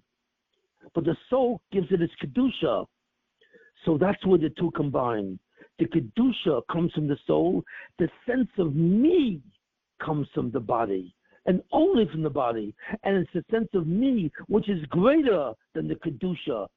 Because Kedusha does not entitle you to Olam Haba. An angel has tremendous Kedusha also. It doesn't go to Olam Haba. The only thing that entitles you to Olam Haba, the future eternity, is the sense of me. That's it. So therefore we see something else. Even Gan Eden is not really complete, because the souls in Gan Eden are incomplete. That's right. You would think that the souls there are all happy and complete. They're not, because they don't have a profound sense of me that entitles them to Olam Haba. So they can't go to Olam Haba. So therefore the soul needs the body to be entitled to Olam Haba, because the body contains that sense of me by itself. And that's what qualifies it to be a subject. That's what qualifies it to live in the world of what? Of a manifestation. And this is something that really, I've never seen this written anywhere. And this is not really known.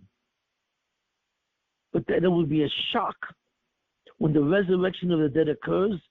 Suddenly, your soul will understand why it had to be attached to the body, why the body has to go with it to Olam Haba. Because the body really is a Ben Olam Haba. The body really is a citizen or a denizen of the future world, not the soul.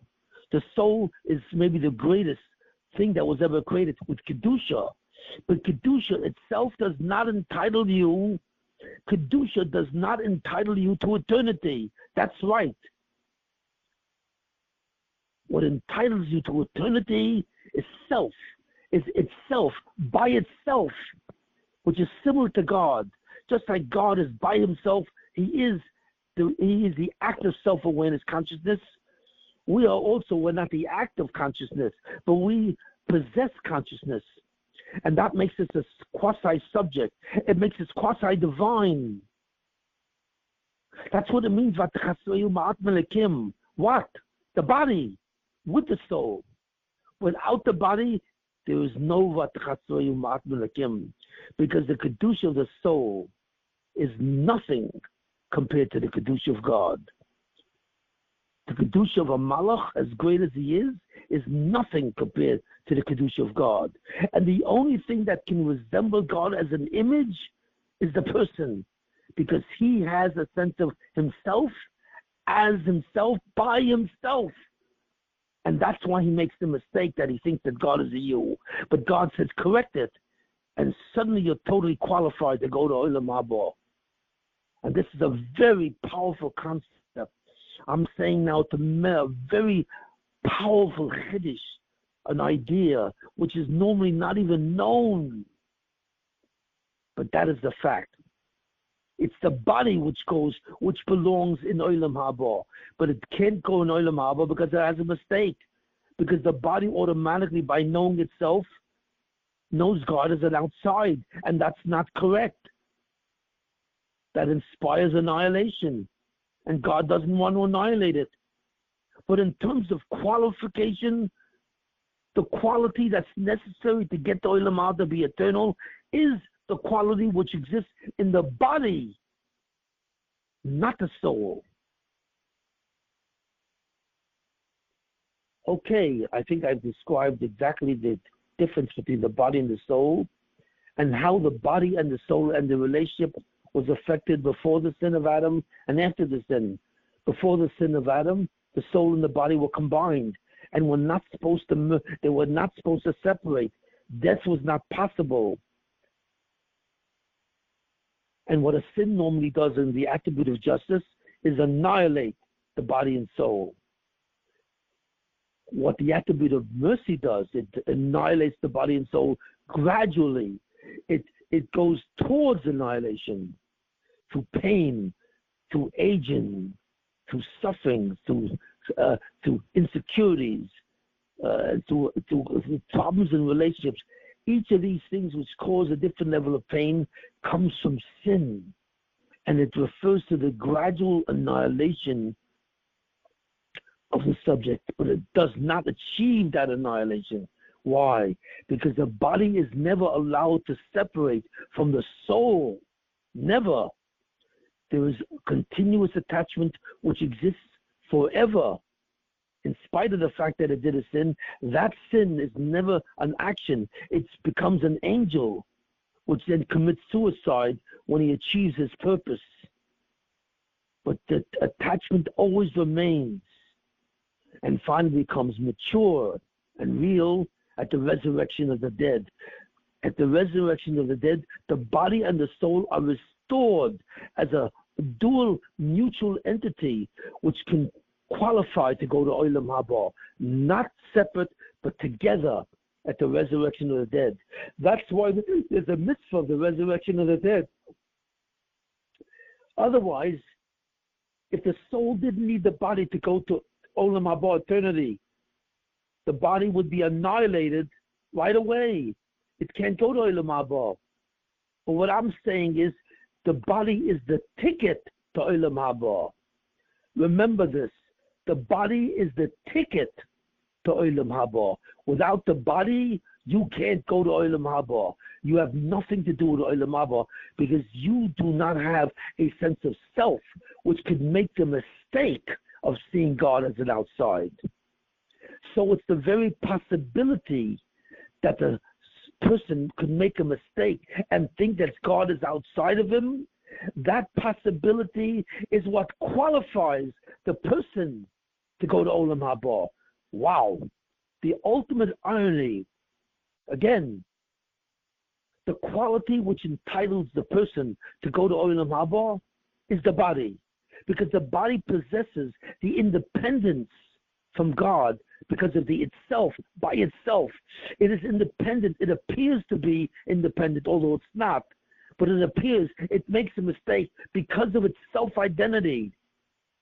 Self-identity is the gift of God, and at the same time, it endangers the person because it makes him feel like he's outside of God, and that's dangerous.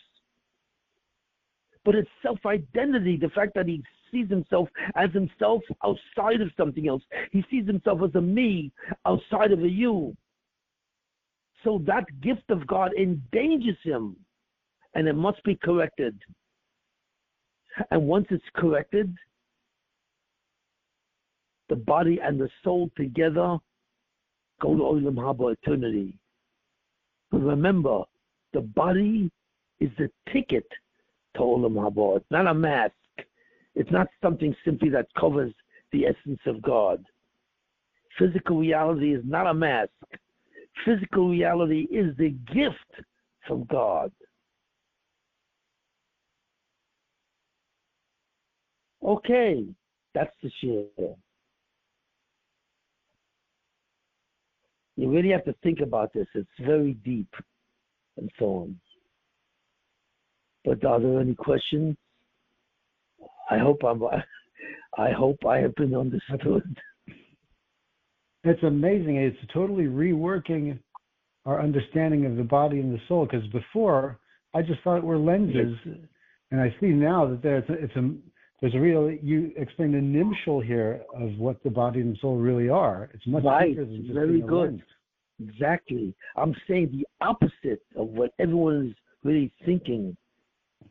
The body is a ticket to the soul. The soul alone cannot go to Olam Haba. It has a tremendous kedusha, yes, but so does the malach have a tremendous kedusha. But it has nothing in itself by itself. And it's the by itself that declares possible independence from God, even though it's not true. But it's that quality of a self that earns Olam Haba.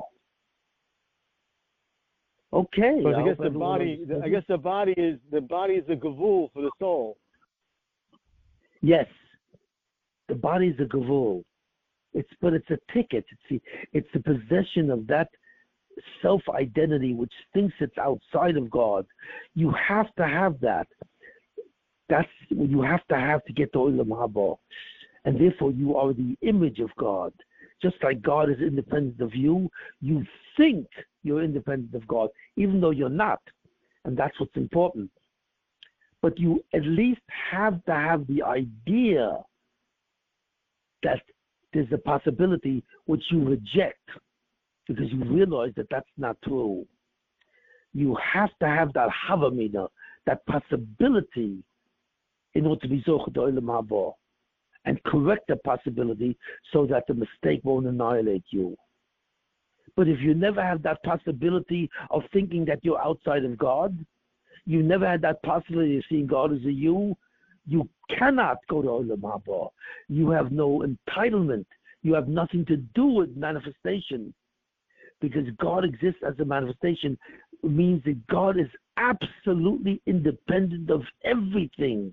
He is, and everything is dependent on God. If you don't have that mistake where you think suddenly that there's a possibility, maybe you're outside God, you can't even qualify to get to Olam Haba. But if it remains from a possibility to a real belief, what happens? Then you annihilate it. Because then you've contradicted the essence of God.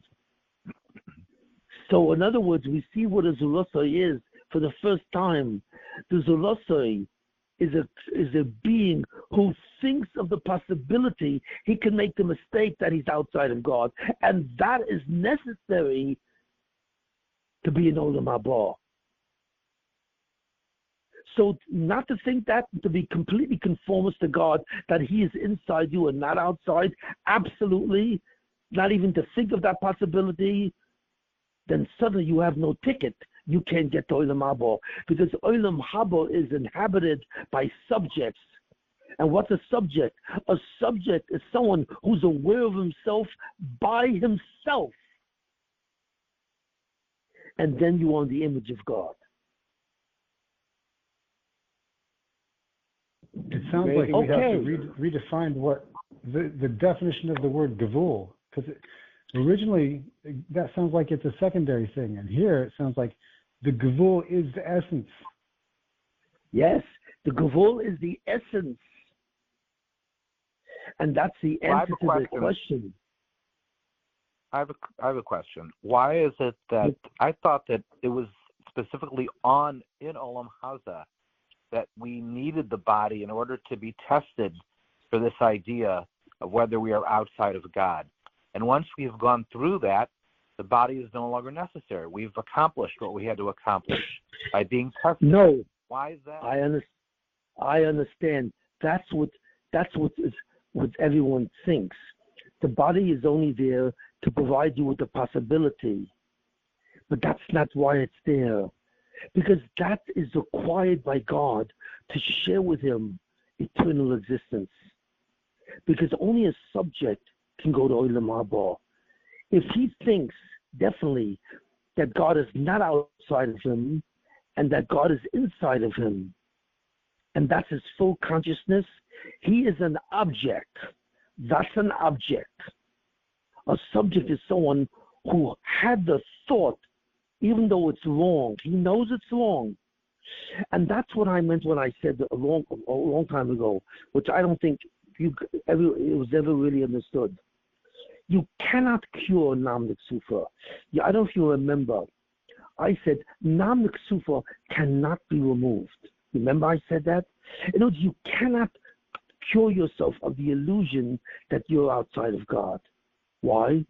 Because your identity must see that. It has no choice.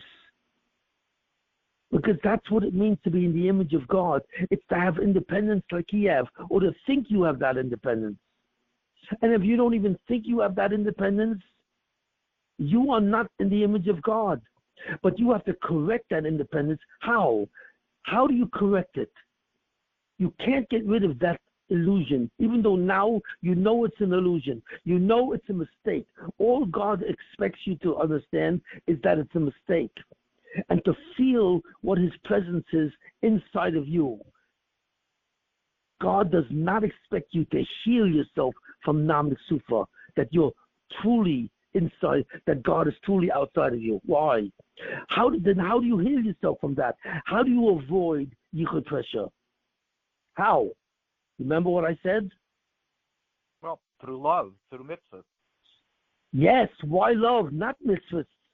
Mitzvahs is obedience. Mitzvahs is a conduit to love.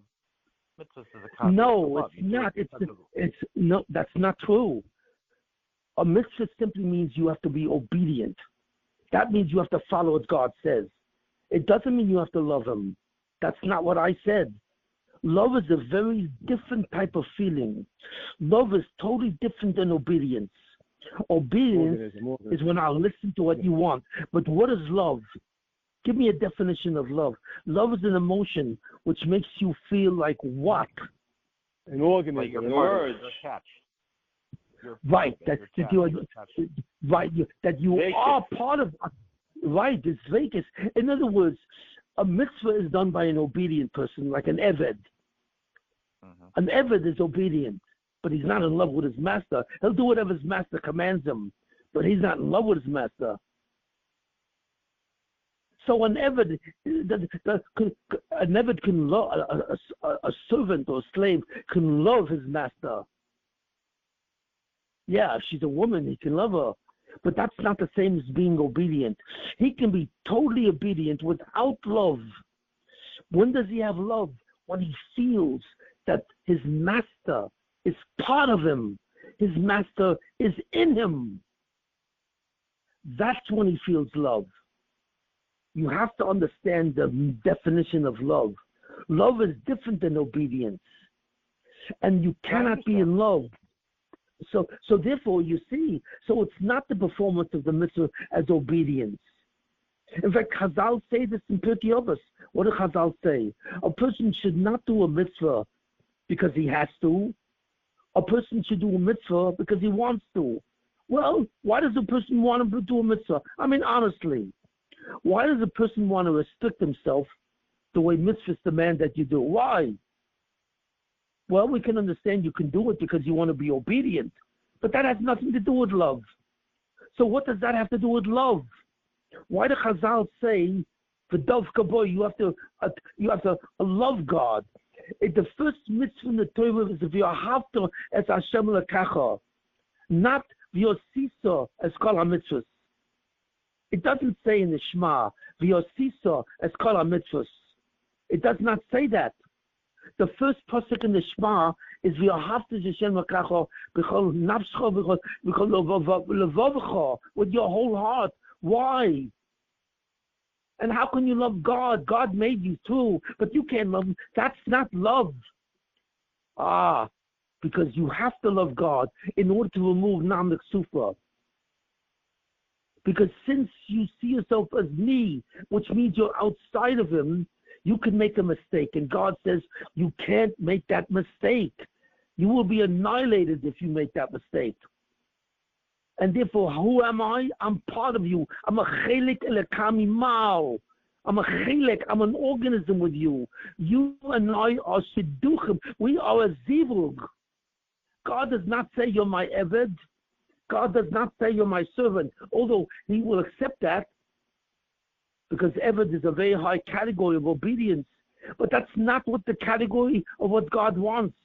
God wants you to be a zivug, a lover. The word zivug means a lover. That's it. And God wants that category to be applicable to you. Why? Because only the feeling of love will remove the shame of Nam Sufa, not Nam Sufa.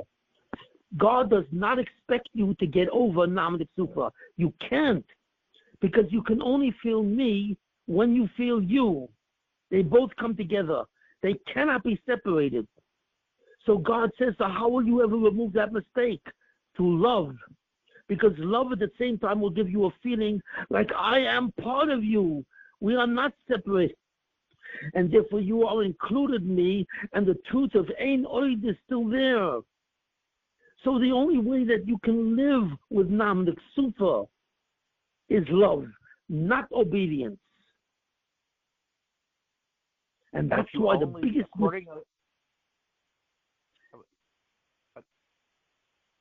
Accordingly, if you only perform the mitzvah of Yahavta and nothing else.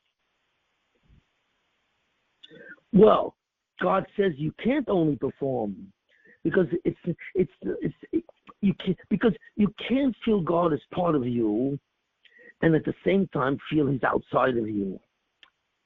Love means you're an organism.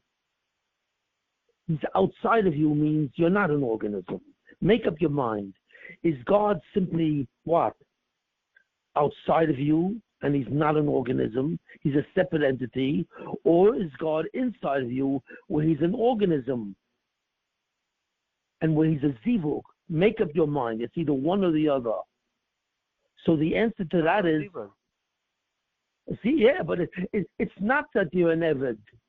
The ultimate thing which earns you olam haba is not that you're an eved, you're obedient. It's that you're a zivug. That's what Chazal say. You have to think in terms of love, not in terms of obedience. That's not the madriga. That will not earn you olam haba, because then you will be a malach. A malach is obedient. You know? Is a malach capable of love? No, not really. He's not really capable of love, because the malach does not feel he only feels a sense of self is tied to his mission. Only a soul can love God, because only a soul is a zivug of God, because he has a self which is outside of God. He has a self which as from a myself by himself. That's the only true creation which can love God. And that's why the main mitzvah is that. We have to think about it. I know it's very hard to understand what I'm saying. It's not simple. It's not as simple. I don't think you got what I asked. I asked you if the only mitzvah one performed was the mitzvah of Apahapta and nothing else, would that accordingly, it would seem that would allow you to go into Olam Haba and not do any other mitzvahs. Yes, that's Whereas true. if you did all the other mitzvahs and you didn't do Yahavta, you couldn't go to Olam Haba. Okay, if you can love God, you really reach a madrega where you love God. It's not that you say you love God. That if you can really feel, love. Okay, then probably that automatically would qualify you for Olam Haba.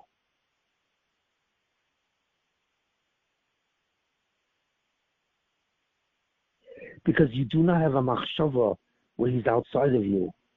And machshava, that God is outside of you, is the foundation of the sin of Avodah Zarah.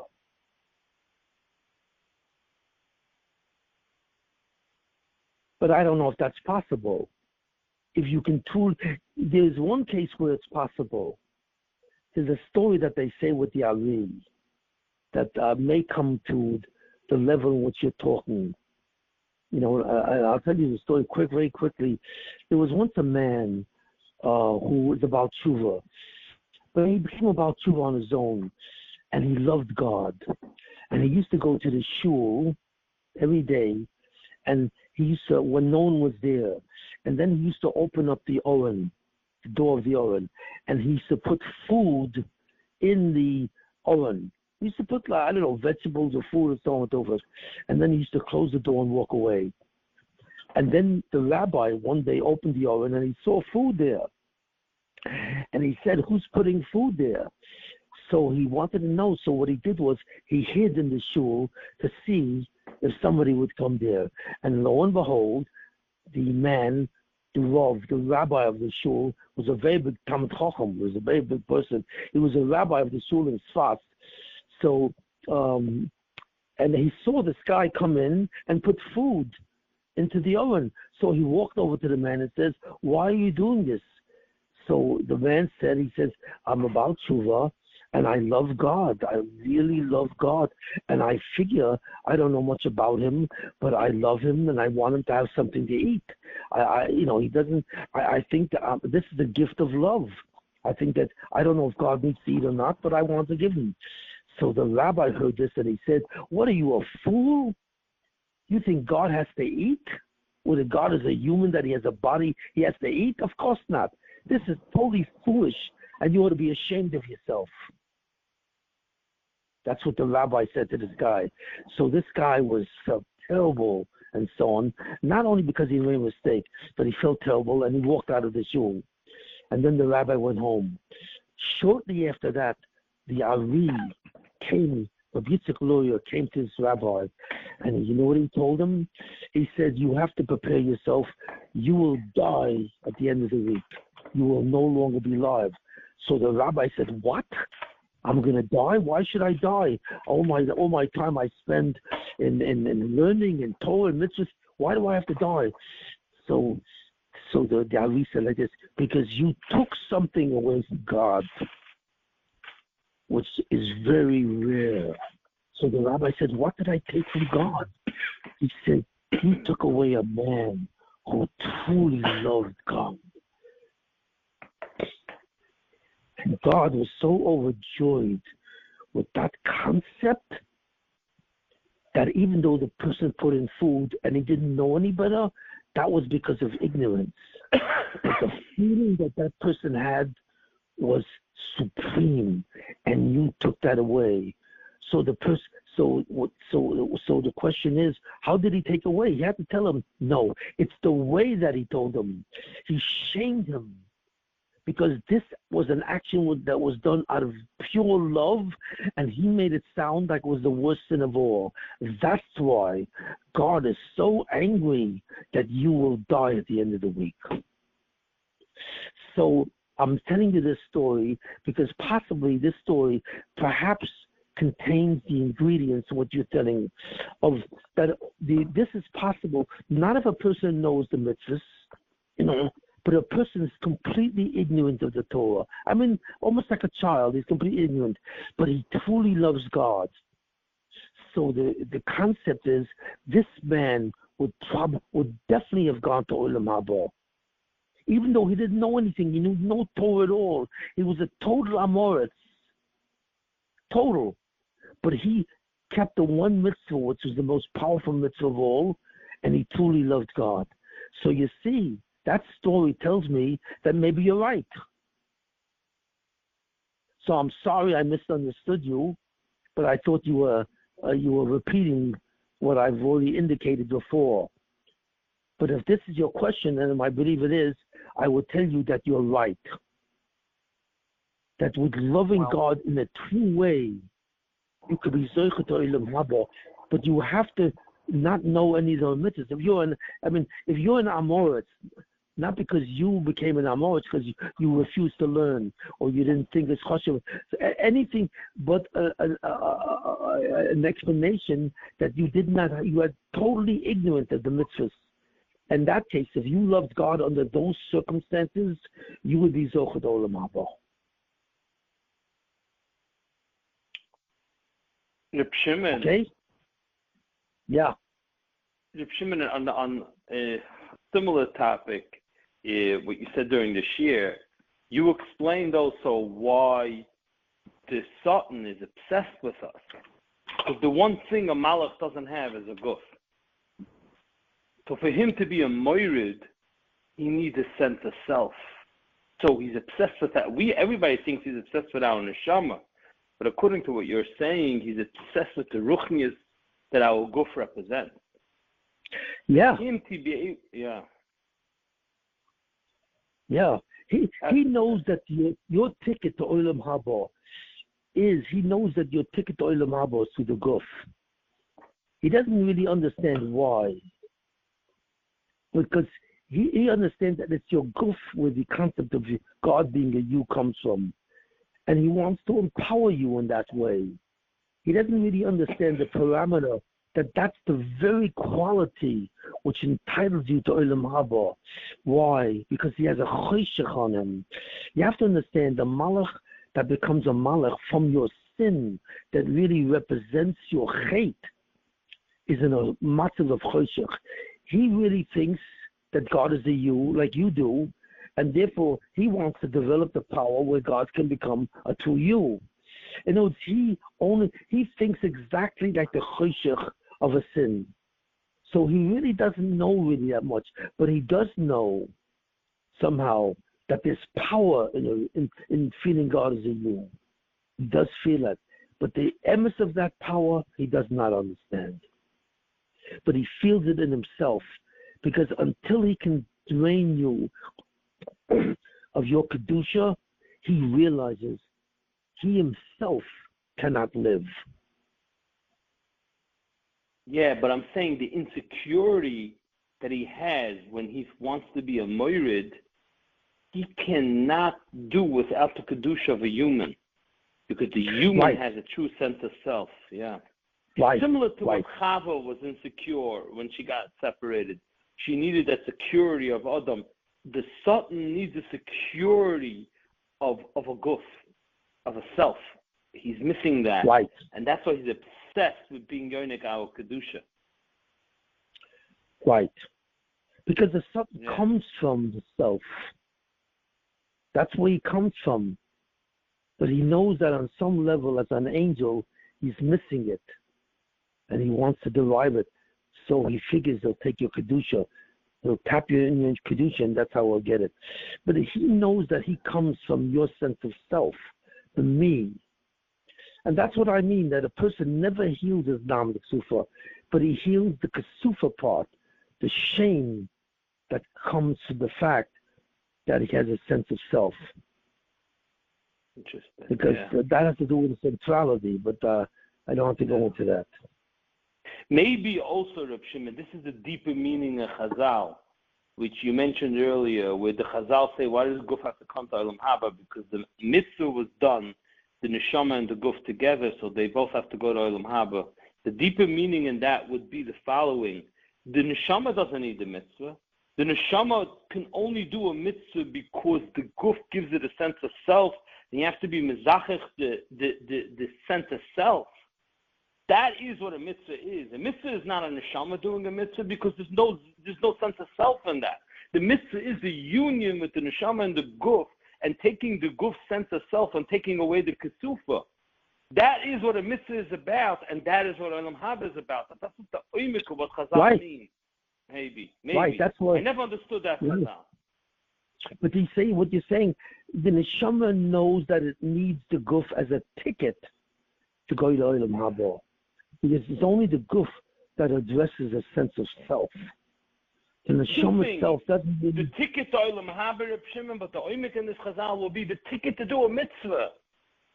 A mitzvah, the meaning, the definition of a mitzvah is zichuch of self.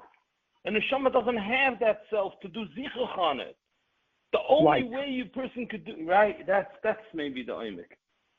And that's why you can only do a mitzvah with a guf, and that's why you can only go on Olam Haba with a guf. These two things are the same concept. Yes. Wow. You have to be Wow. Adam Arishon Kodem Achet. That's always been the case. You have to be Adam Arishon Kodem Achet. You got to go back to that Madrega. In other words, Zulosoi is always a kind of Zulosoi is a combination of body and soul. Yeah. It must That be a was Adam Arishon. combination. Yeah. We're the aberration. Achar Achet is the aberration. We got to get back to the original state of the real Zuloso as it was intended to be. The main chiddush, what you're saying, Reb Shimon, was the v'chatasreu ma'at melukim. Everybody thinks goes on our neshama. You're saying wrong. Right. It goes on our guf.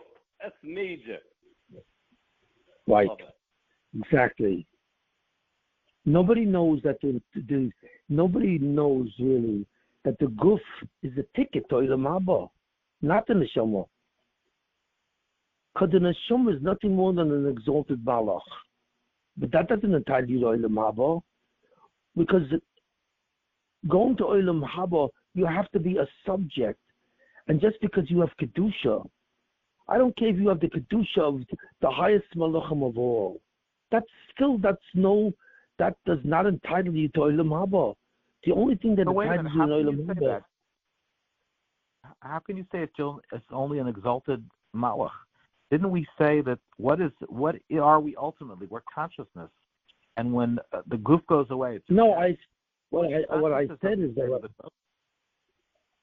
a malach only has the consciousness of its mission.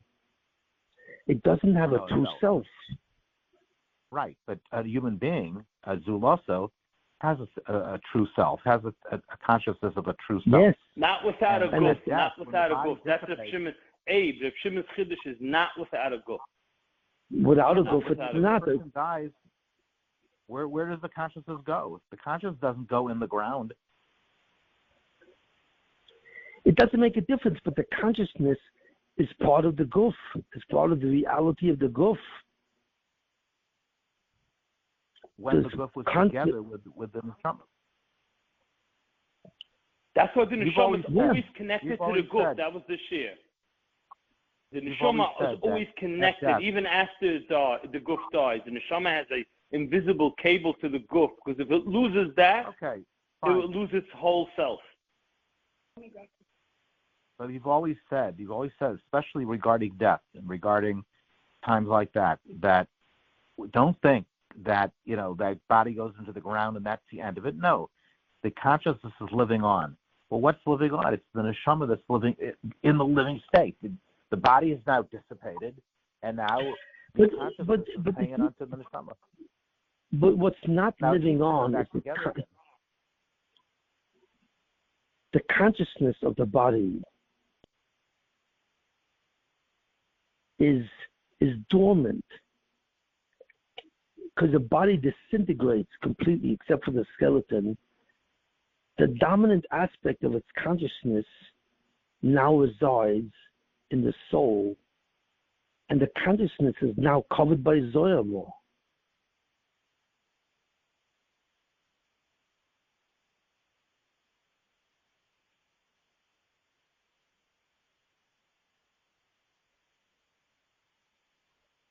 The consciousness of the body after he sins is captured by Zoyamo.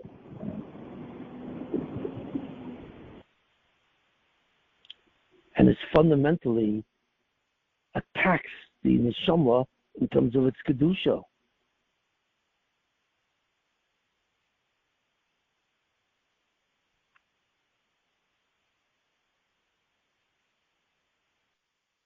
Reb Shimon, what the interesting paradox is that the problem is non-miksufa, and non-miksufa is also the ticket to Olam Haba.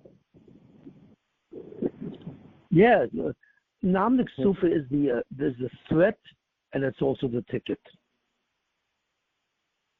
Because the body is really the manifestation of non-miksufa, isn't it? Yeah, the body is the manifestation of non-miksufa.